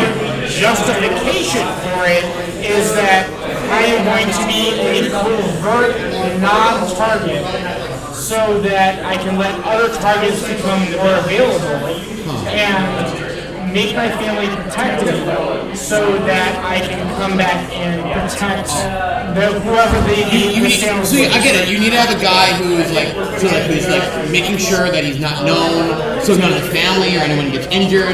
So he can kind of work a little bit more outside than anyone knows. Yeah, that's fucking Batman. Oh, I think that's like There's no- Sun well, Tzu. I think that's Sun Tzu, Art of War type shit, where you're like, maybe you don't know anything exists, and then here I am. Well, no, and also to his point, I think it's also too just for the audience. I mean, everybody loves Commissioner Gordon. He's awesome. And so to have a Was character he that Gary is, Oldman, by the way? yes, yeah, okay. Gary, and also like to have a character that we've known, for quite some time. I mean, to put his life on the line and to actually like sacrifice. I think it was good because it showed. I'm saying to fake his own death. I think that was also from a narrative perspective to show that even commissioners like top guys are getting wasted. Well, it also helps the screenwriters out where they don't have to like really develop the storyline in that respect too much. Like, why don't we just not have him be in the movie for a while? Like, we got no place for him. Let's fake his death. I totally get when they're like, oh man, my wife left me, and they're like, oh man, it's sad. I'm like, no, I fucking get it. Yeah. You unnecessarily faked your own death. I guarantee he had a little something on the side. He just wanted to spend a nice little vacation. Exactly. And he just faked his own death. Like, oh, I did it to capture the Joker. Yeah. I did. He's like, okay, please don't text me to my family. Right. Right, because when you know they're going to come back to the movie, you can always have it be some big zinger. Yeah. So I just thought it was cheap. It was cheap. It was unnecessary. And I agree. Yet it was for. So that's where I look at these movies and sometimes that are really good. Like, that was a shitty thing to do. It wasn't good. Well, they're making these like multi-$100 million movies and trying to like come up with a plot line. But they need to make it for me. Yeah. They need to make it for me because that's all who Yeah, if they fucking made it for matters. you, it'd be very confusing. Nobody would want to watch it. It'd be like, Did you just call me fucking Jordan? My name is Aaron. Damn it. God damn it, you're going by That's what my Jordan. uncle used to call me. I was gonna say such. Butternipple's fucking over here. Let's go by Butter Nipple 1, Butter Nipple 2, I was gonna say Butter it's Nipple gonna 3, Butter it's Nipple gonna stick 4. for him. I'm gonna make that advertising thing now. Yeah, Butter Nipple 4. You don't know me? Butternipples? Yeah, come on. That's how we roll. Here's what his name is. Has a point. Which is so the point is. Sorry, I threw you off your fucking game. I'm a fucking asshole. I'm sorry. I was gonna say he lost it. I'm gonna back up. I'm sorry. Basically, the point is that Dark Knight is a very, very, very good movie that has been overlooked for its flaws. There are many, many flaws there. And I think it has the flaws that Aaron, not Butter Nipples or Jordan is talking I about. prefer Butternipples. Can you please refer to me as my Butter ex? Nipples Thank is you. talking about is that the flaws are kind of manipulative in a good or bad way. To invest the audience in the story. And Oh yeah, it's a tired story. It's the industrialist who's saving the world, like the white guy, like all of it is a tired narrative that needs to die. Like there's nothing left in that story. It's funny that you mentioned that because like one of my biggest contentions with that movie, and I love it, I've seen it numerous times, but is the ending where like Batman kind of becomes like the public enemy number one. Of course. And in my mind, I'm thinking, like when I first saw it, back then, like in theaters, I'm like, okay, wait, that's just like in the comics and stuff like that. that's the only but on the flip direction side, they already had that anyway. It's People the didn't like him. only People direction didn't like him in the you can first go one. That That's was like, the it's Brett stupid for him Kavanaugh to- hearings. Like, there's nothing left for the white man in America to be that central figure of justice. It just doesn't exist anymore. And, like, what can you do with that? I think it's Now he has to fight Superman. Like what? Oh who's he yeah, fighting? that was a travesty. Right. He's gonna fight Thor. He's gonna be in. Like, Well, I mean, I think it like, and this is kind of like my issue with like the whole diversity thing or whatever you want to call it. It's like you don't have diversity for the sake of having diversity unless these characters are well written. You don't base like if you're gonna write a character who's black, you write a character and you just make them whatever skin color you're not want. gonna get an But then audience by faking it. Right, yeah, It's but gotta then, be like a you real don't story. you don't say, okay, yeah, he's a black dude, and then you base the entire character around just one aspect. Yeah. And I think that's what a lot of filmmakers are missing the point, like, and a lot of writers are missing the point, especially with like diversity. It's like perfect example, like in The Last Jedi, like they made a big deal about all this whole diverse cast, but all the diverse cast members were giving nothing to do. Yeah, it just And it's tanked. like, and Yeah, then, it like, wasn't. you know, it wasn't a compelling thing. But that's what I'm criticizing about the Batman franchise. Is okay. So you have this like disorganized city filled with chaos and crime, and you have this wealthy white billionaire who's imposing justice. I mean, that story is dying. Yeah. There's nothing in that story that anybody is really committed to anymore. Yeah. And so they can keep making movies and try to make villains that he overcomes, but that's not the story of America. Nobody wants to see that. And they're like, what are they going to come up with? Like, where could that even go? I mean, The Dark Knight Rises is a bad movie. Yeah, I mean, right. that movie is. I understand what it's trying to do, and it's a charismatic movie. I know all the plot holes and all that stuff, and even when they were developing it, like, and they said that there was like an 8-year gap in between the second one and the third one. I'm like, okay, from a narrative standpoint, that's way too much time. Yeah. That is way too much time. And I'm like, okay, wait, so you spent 8 years. What the heck were you doing in 8 years? Yeah. Like for that long? Masturbating in his bathtub. Exactly. I'm like, He was watching a lot of you porn, it doesn't work. smoking weed.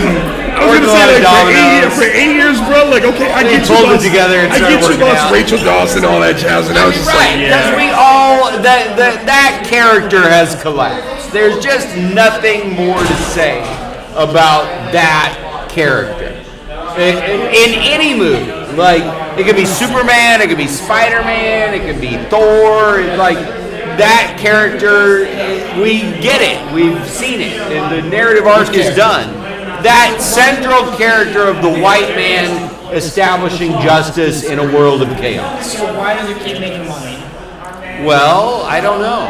I mean, yeah, because it's familiar. Because I was gonna say, I think that's a big thing, and also I think too, there are not a lot of characters. I mean, or not characters, but people of other races that are kind of stepping up and filling the void. Because it's kind of like we don't have much. They don't have 60 years of comic book, like cartoons, movies. Like the establishment of those characters as revenue-generating characters took a tremendous investment of decades of work. That's why whenever they make a change to a character, like for instance, they're trying to have Michael B. Jordan play Superman because Henry Cavill's like disappearing. Yeah, I know, right? And what? That can't happen. No, that wasn't in the comic. Well, no. Here's the thing. What's wrong with you? But here's my thing. Don't do it to push him. Don't do it insincerely.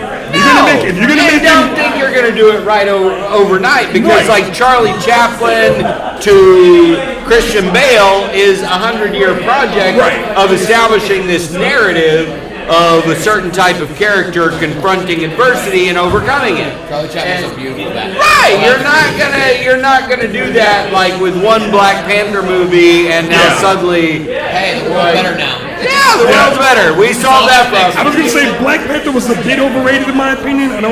I mean, it was one movie. I'm just saying, like, if you see the construction of that worldview, it comes from like 100 years ago to now. And like that, and Black Panther is a perfect example where, the movie became more about its politics than it did about, whether or not it was good or not.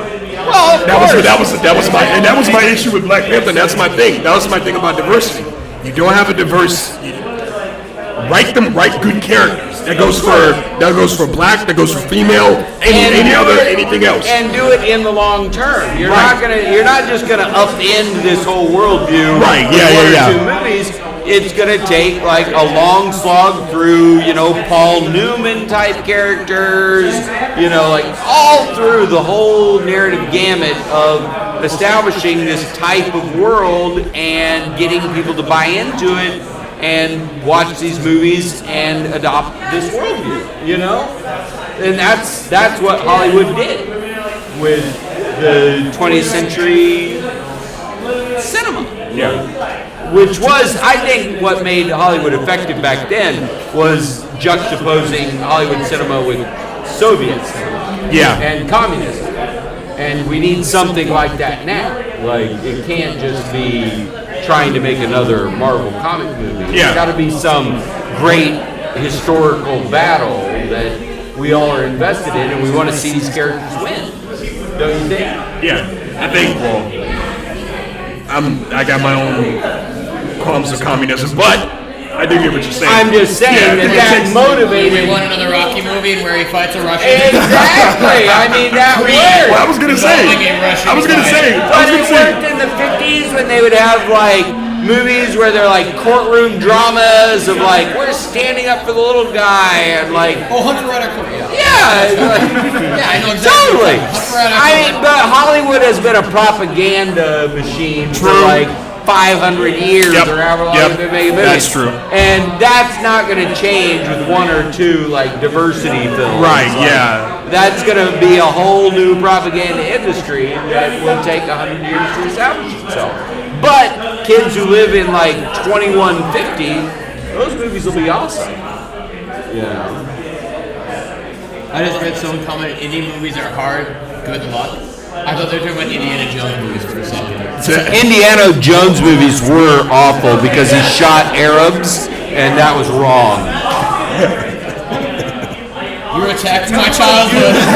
Oh, but when he just pulls out the pistol and shoots the Indian guy, racist. I was gonna say, what about the dude that put down my man's heart? Sword. He knew what he was doing. He had a sword, and therefore he should die. Black Lives Matter. Oh gosh. Oh gosh. That was pre-Black Lives Matter. I was saying sword control right now. Let's all discuss this. When a man has a sword, you should just like accept his authority. That was his.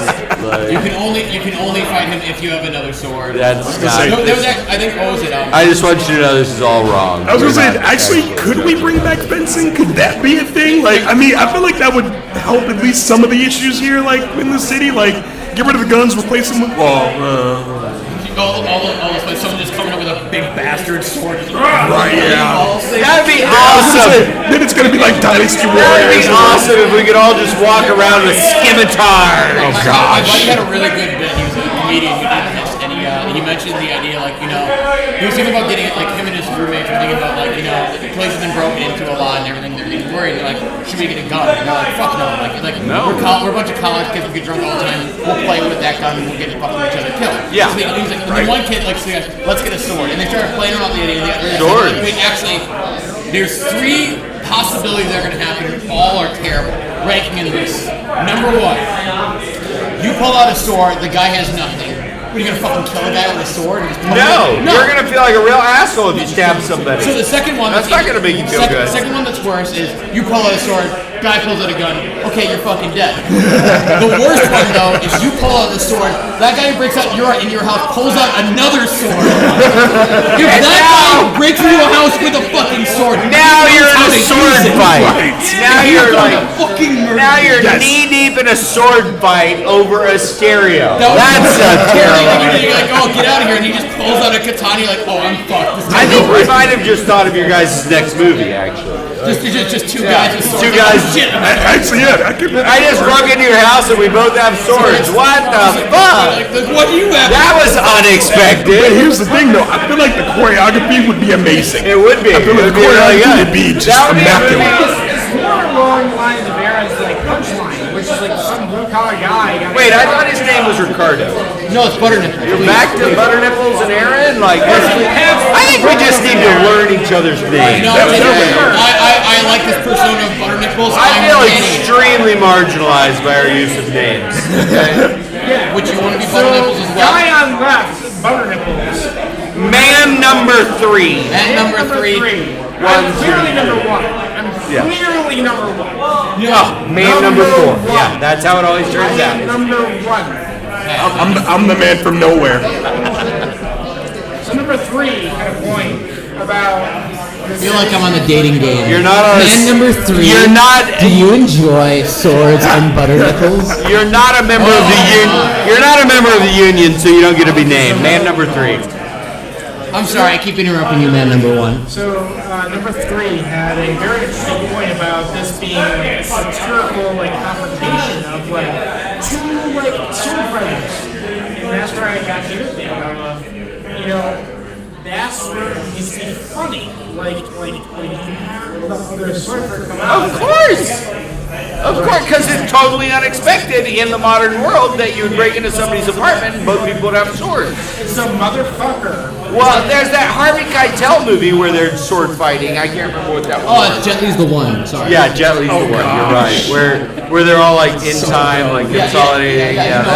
It's that movie. And then Harvey Keitel is Jet Li. Yeah, exactly. Yeah. That's what's so weird about it. The expert wearing a Jet Li. Yeah, it's like, how the fuck did he turn out to be a Chinese guy? We didn't know that was happening. It's really good. That was unexpected. Fantastic. That was really unexpected. Jet Li's only the strong.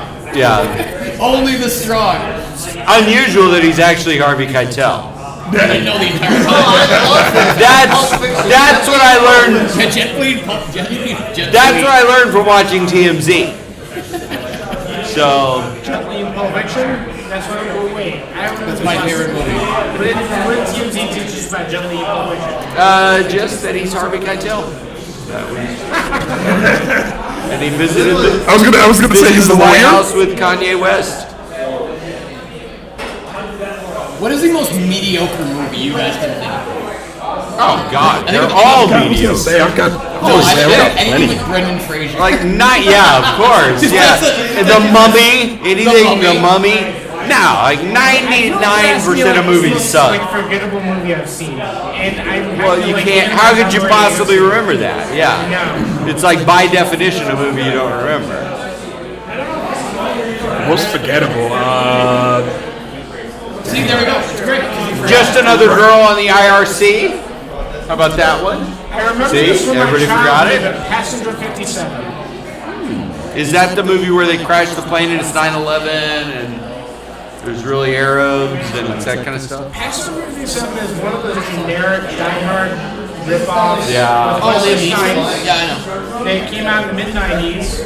It's basically just a movie about a terrorist rips off, like takes over the airport. Well, that reminds me. Air Force One.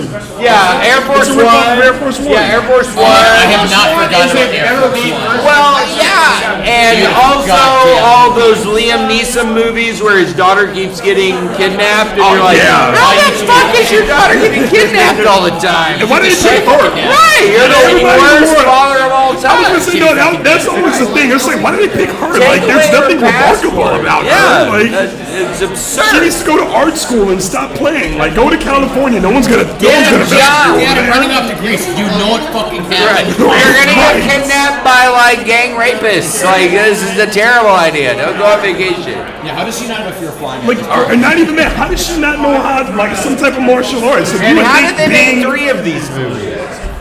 Well, the first 2 were good. Well, the first one was good. Second one was there. Okay, guys, I'm about to wet my pants, but I'll see you next week when we do another podcast. Thank you, guys. Thank you, Tommy. Hell yeah. Thank you for letting me be a part of your podcast. Yeah, we can. I've gone for a while. Okay. I got a little more in me. Disappear for a little bit. All right, so. We're losing people, Aaron. All right, let's do something controversial. All right, who are we gonna genocide? Let's talk about The Midnight Meat Train. Who's seen that one? I have That not wonderful film? I've never It's seen starring that. Bradley Cooper. in his finest film yet. I'll do an entire rendition. Bradley Cooper is a reporter, and there's a train of people who are going missing, and there's a man who's on there who is murdering people, and then Bradley Cooper runs into him, and he murders him back, and then the greatest twist ever, it goes underground, because there's underground people, and this guy it is true. Yeah, no, Bradley Cooper stars in a movie where he defeats a serial murderer, and he gets down there, and there's a conductor who gets off the train, and is like, "Oh, I see you murdered the murderer." He's like, there, he's used to murdering people, and he leaves them there, and it's eaten by the mole people underneath the train system. Now you have to be the serial murderer. And then he gets his tongue cut out. And so he's eating people. Yeah, no, he's not. No, he doesn't. He murders them to feed them to the mole people, so they don't rise up and eat us. I'm not fucking. This is a real movie. It's called The Midnight Meat Train. Oh shit. When was it made? It wasn't made. I think it was it made before like 2009? I don't have an opinion on that movie because I've never seen it. Where Bradley Cooper has definitely done some movies where he's well known, and he just decided to, branch out into horror a little bit. When did it come out? Like 2008, 2007, probably. 2008, 2007. You just told me 2009, so. So this was before Bradley Cooper realized that he could be a mainstream actor, and he was probably legitimately thinking, like, this might be my life. Yeah, this might be my whole life. How many more Midnight Meat Trains can I get out of this right now? Dude, he did Wet Hot American Summer, man. Oh, yeah, he did. Which was like, I don't know when that I was but amazed by how many people came out of that movie. Oh, I'm chilling right now. Thank you. So, I mean, if you get the Chicago Film Team deal, I'll take the shot. I don't see what that is. It's the same price as a PBR. With a shot. With a shot. Everybody come down for a Chicago handshake. Wet Hot American Summer was an oddly successful comedy series, and I'm not aware who put it together, but whoever did, they must have had an eye for talent. But just because someone's in it does not mean they're like Michael Ian Black. What the fuck is he doing? Michael who? Right. Exactly. There we go. But there's an outsized percentage of people who made it from that comedy series. Oh, like an insane amount. Like 3/4 at least. Well, Amy Poehler had already done SNL at the time, right? Like she was probably kind of known, right? Or is she not yet? I feel like she was kind of like getting known. I don't even know. But either way, they had her. Bradley Cooper hadn't done anything except for maybe like a couple rom-coms, low budget rom-coms. What else is that? Is Paul Rudd in that? Paul Rudd is in it. Paul Rudd is in it. Paul Rudd only did a few things. There's a lot of actors you wouldn't, like Janine Garofalo or something, right? Like Janine Garofalo. Is it? That's her, right? She has one of my favorite comedy specials on YouTube. It's like 30 minutes long. It's her performing it's like some Comedy Central special. But she was good. Yeah. Back in the day. I don't know who that was. Janine Garofalo. She was one of the counselors. Well, they all are. She was like the lead counselor. But yeah, worst case scenario, that movie spun off a lot of shit, and like it did. Like I don't know, a lot of other actors there are not as well known, but they're famous. Thanks for coming out, guys. Take care, guys. We'll just wind it down for you. We're down to 3. We're down to 3. Well, I think Alex might be coming back with shots, but we might call it before that. Probably not. Probably not. Opinions to share. You need to. Oh wait. Them. We have another opinion. Oh, I have so many opinions. Name a movie. I have an opinion about it. Okay. Lion King. Lion King. Hot take. Guess what, Simba? Don't go into the fucking dark place. How about you just don't go in that one place? Like, whatever the sky touches, we own. What about that dark place? Like, what the fuck did I just say, son? Do I have to fucking repeat myself? Don't go there. Don't go there. I don't own Simple. it. I don't remember Lion King at all. All I remember is like, don't go play with your uncle, Simba. Yeah. You actually know in the because it apparently was like a story or a book or something beforehand. Scar actually had like an original so Mufasa in I forget what language it is in Africa means king. Yeah. And his brother Scar's actually not his real name. Scar is a name that he gave himself once he got a scar. His real name I don't know what it is, but in the language it means garbage. How do you think you're not going to create a fucking evil kid when you name one kid king and the other one garbage? It's like, yeah, you know, like what I Sorry, which the you're talking about the you- tweet? Yeah, no, I like, yeah, you know, like Sarah's like kind and beautiful, but Trollface is such a bitch. What a bitch. That's a father tweeting about his daughters. That's hilarious, man. Fuck, man. So, right. They should have thought about that when they named him Scar. But they didn't. And we got the Lion King because of it.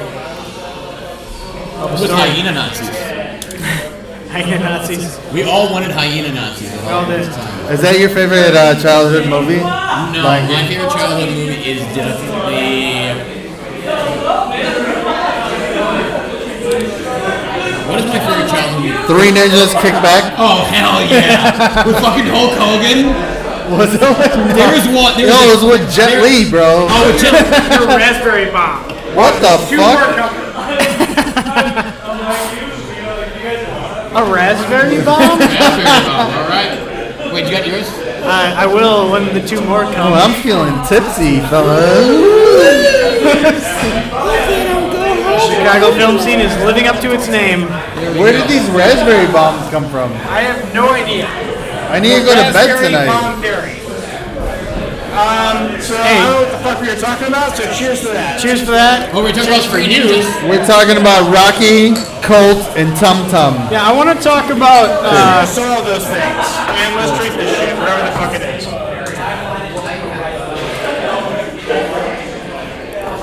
Cheers to my tap. That was very tasty, actually. Good call. Good call. That was the bartender. Whatever her name is, she's wonderful. Elena. Elena, she remembers my name. Shout out to Aaron Frog and. Don't you talk about my bartender. Don't you talk about it that way. What? I don't know her name. No, the bartender is wonderful here. She has a boyfriend and she still is very nice to us. I see you acquired that information. Wait. She's still nice. She has a boyfriend. She's still nice to us. Yeah, she No, It's like she's paid. no. It's like she wants to get our attention to get money. Yes, I understand. Huh. Interesting. Whenever you talk to her, she's like, I got a We gotta get boyfriend. the bottom of this guy. No, I know. It's like the second thing she says.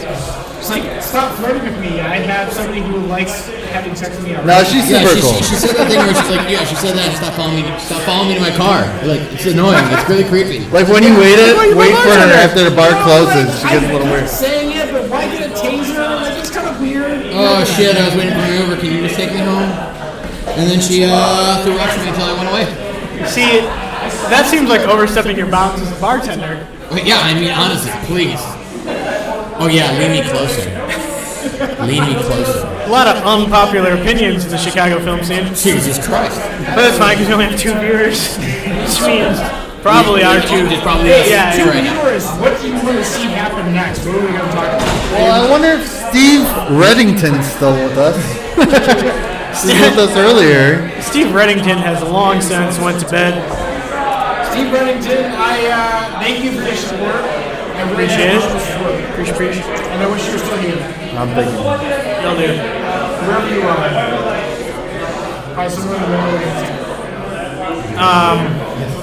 Probably somewhere around there. Probably somewhere. Quit smoking 6 years ago. I'm going to squeeze the boat. Steve Reddington's more than likely on a boat. Hey, Special K. No, I'm not. Just give us a topic. Special K, give us a topic. Special K wants us to talk This is about. our hot fire topic segment. Topic segment. Hold on. Let's go up to Washington. I've got a Favorite movie sex scenes. Favorite movie sex scene. You mean favorite, like it was the most significant to the movie, or I enjoyed it the most? I think go with your gut, or maybe go with something underneath it. You know. I think. Let's see all the sex scenes. So like one sex scene that always comes to mind for some reason. I don't know if it's just my age or anything. It's like But okay, keep going. Keep going. I don't jerk off. I don't jerk off. No. Let me take you guys on a journey. American Pies. Let me American just Pie. set the parental. Nadia. I still haven't seen American Pie. Really? Yeah. Wow. I only know about the infamous scene where he fucks a pie. But I mean, tell me your favorite sex scene. No, that pie later came out and said it was not consensual. No, I think it's. It's part of the Me Too movement. Ooh, actually another. Oh shit. Pies 2. Pies too. What was the pie symbol? The pie symbol. Pies too. Apple, peaches, cherry, It's just pie cobblers. squared. Don't forget about the cobblers, fellas. I'm now imagining like a Not funny. I'm imagining. I'm sorry. I'm imagining an infomercial where there's like a bunch of pies with a cup. It's like I have been sexually assaulted. It's a bunch of pies. What's the guy, Jason Biggs or what? Jason Biggs. The one who played the pie. No. Little did you know, actually, Christopher Walken played the pie in. I'm a pie. This is the genius thing. Why? That pie. Why would you understand? Your father did the same thing years ago. I'm Sicilian. And he passed it down to his son, which is you. This is By the the way, pie. none of us are Christopher Walken. We cannot impersonate him. Yeah, nobody Stop had us it. from fucking trying. So was trying. Adam really gets off on this American Pie sex scene. No, I take that back. I take that back. No, I want take it to back. hear about it. Oh no, like the one where Nadia. You remember Nadia or no? It was the foreign chick from the movie. Yeah. What was her name in real life? What's her real name? Shannon. Wait, what are we talking about? All right, this is going nowhere. Anyways, What movie are we talking about? American Pie. Favorite sex scene in a movie? You go now. I have two. Okay. So one is Body Heat, where William. Have you guys seen Body Heat? Is that the one with all Can the you describe it guys? to our viewers in extreme detail? I can. So Body Heat was the first movie directed by Lawrence Kasdan. Lawrence Kasdan is the famous writer-director who started writing the Star Wars movies Empire Strikes Back. The first movie he directed was Body Heat, which is like kind of like this noir film with William Hurt and Kathleen Turner. I don't remember the plot, except for that Kathleen Turner had a husband who was missing. With William Hurt was a private investigator who was obviously just he wanted to fuck Kathleen Turner. You know, It was clear. so clear. And it was like one of those movies that was set like in the South, like New Orleans during the summertime, so like everybody was sweaty. Just sweaty and but in a very sexy way. So there was a night so Kathleen Turner hired William Turner to find her husband. That's I heavy believe breathing. that's the plot. I don't remember if that's the case. But there's obvious sexual chemistry going on during the entire fucking time. And at some point in the movie, William Hurt shows up at her place and they want to fuck. They obviously want to fuck each other. And he's in the driveway. Did you call him? Or he just was. I think she shows up. I think she shows up. So she's in her Well, house. tip to our male listeners. just out there, shows up and show fucks her. No, like she's like in her house and he's in her fucking driveway, and it's like they're both looking at each other, just breathing heavy. That's the scene. And he That's like, how I have like, sex. shows up on her. Yeah, I just know. look at him. Tinder Just doesn't breathe work this heavy. way. It's like a totally fucked up thing. So he shows up on her porch. And they're like looking at each other through they're through the porch glass. And it's like they both want to fuck each other terribly. And it's just like they're waiting for one to make a move. And William Hurt, the dude, he's a fucking chair and he throws it through the window. He throws her through the window. He throws the chair through the window. Oh. And she absolutely wants it. She absolutely wants it. She's terrified. And then So like, wait, did She ever couldn't make unlock eye the door? contact while doing it? I think she's a little terrified when it No, happens. but does he? Does he? That sounds like a precursor to a Me Too pose. And then he threw the chair through the window. I agree. No, I agree. Like, I mean, it's one of those things. Like, it's kind of dated. Like, is it rape or is it? I honestly, I feel like it's fake. I feel like you watch the movie. I feel like it's a thing she wants. That's my opinion. But I mean, watch the movie. Check it out, huh? but it's fucking hot as hell. And if you go on a Tinder date, watch that movie, and you will get the job done. I'll tell you that. So Body Heat. That's I usually play Lethal Weapon. the scene where the hooker commits suicide. Yes, that's an option as well. You guys ever see? I gotta find the name of this movie. Go talk about Scene it. number 2. Body Heat. Body Heat. Watch Body Heat. If you like noir or Star Wars or Lawrence Kasdan, watch that movie. Scene number 2 is very sexy to me. This is very Couple guys just It's rubbing very each other. controversial. Gene Tripplehorn and Michael Douglas in basically the same. It's technically considered a rape scene. But it's fucking hot as hell. I want to comment that he has a full erection right now. But keep going. Keep going.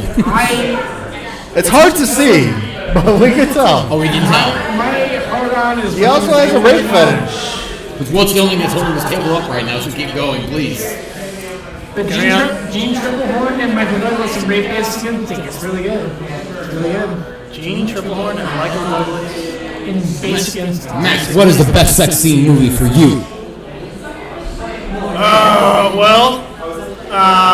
Let's go ahead and.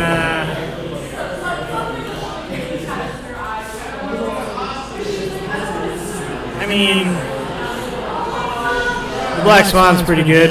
Oh yeah, yeah, I can see that. Well, it's at such a pivotal moment too. It's when Natalie Portman is finally deciding to fully Have sex with a give woman. in. No, literally giving in to the Black Swan, just Mila Kunis. That's not what happened. Where are we? Are we I talking just- about, are we talking about sex or talking about art shit? What gave you I got art? pretty. What gave you art? I got pretty into that scene. Alright, so she has her personality issue. I agree. Viewers, go ahead and watch it and tell us if you get a hard on. You will. Comment below if you got a hard one. Thumbs up for yes, thumbs down for no. So far, no votes for 2 dudes having sex. Anyone having an extra vote?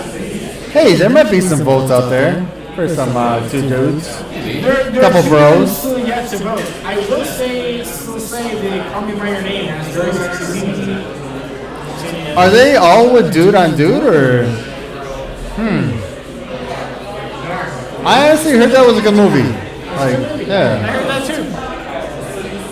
Never saw I'm it. not gay, I'm not bi, but it has very sexy scenes in it. Thank you for putting that out there. We wanted to make Yeah, I sure mean, like, it doesn't all these matter. ladies watching, and they would have been excluded. Not that there's anything wrong with that. No, I mean, like, I don't think anyone here wants to fuck me. I don't think anyone online wants to fuck me, but yeah, I like chicks. Some people online want to fuck you just Guys, as a rule. this guy fucks.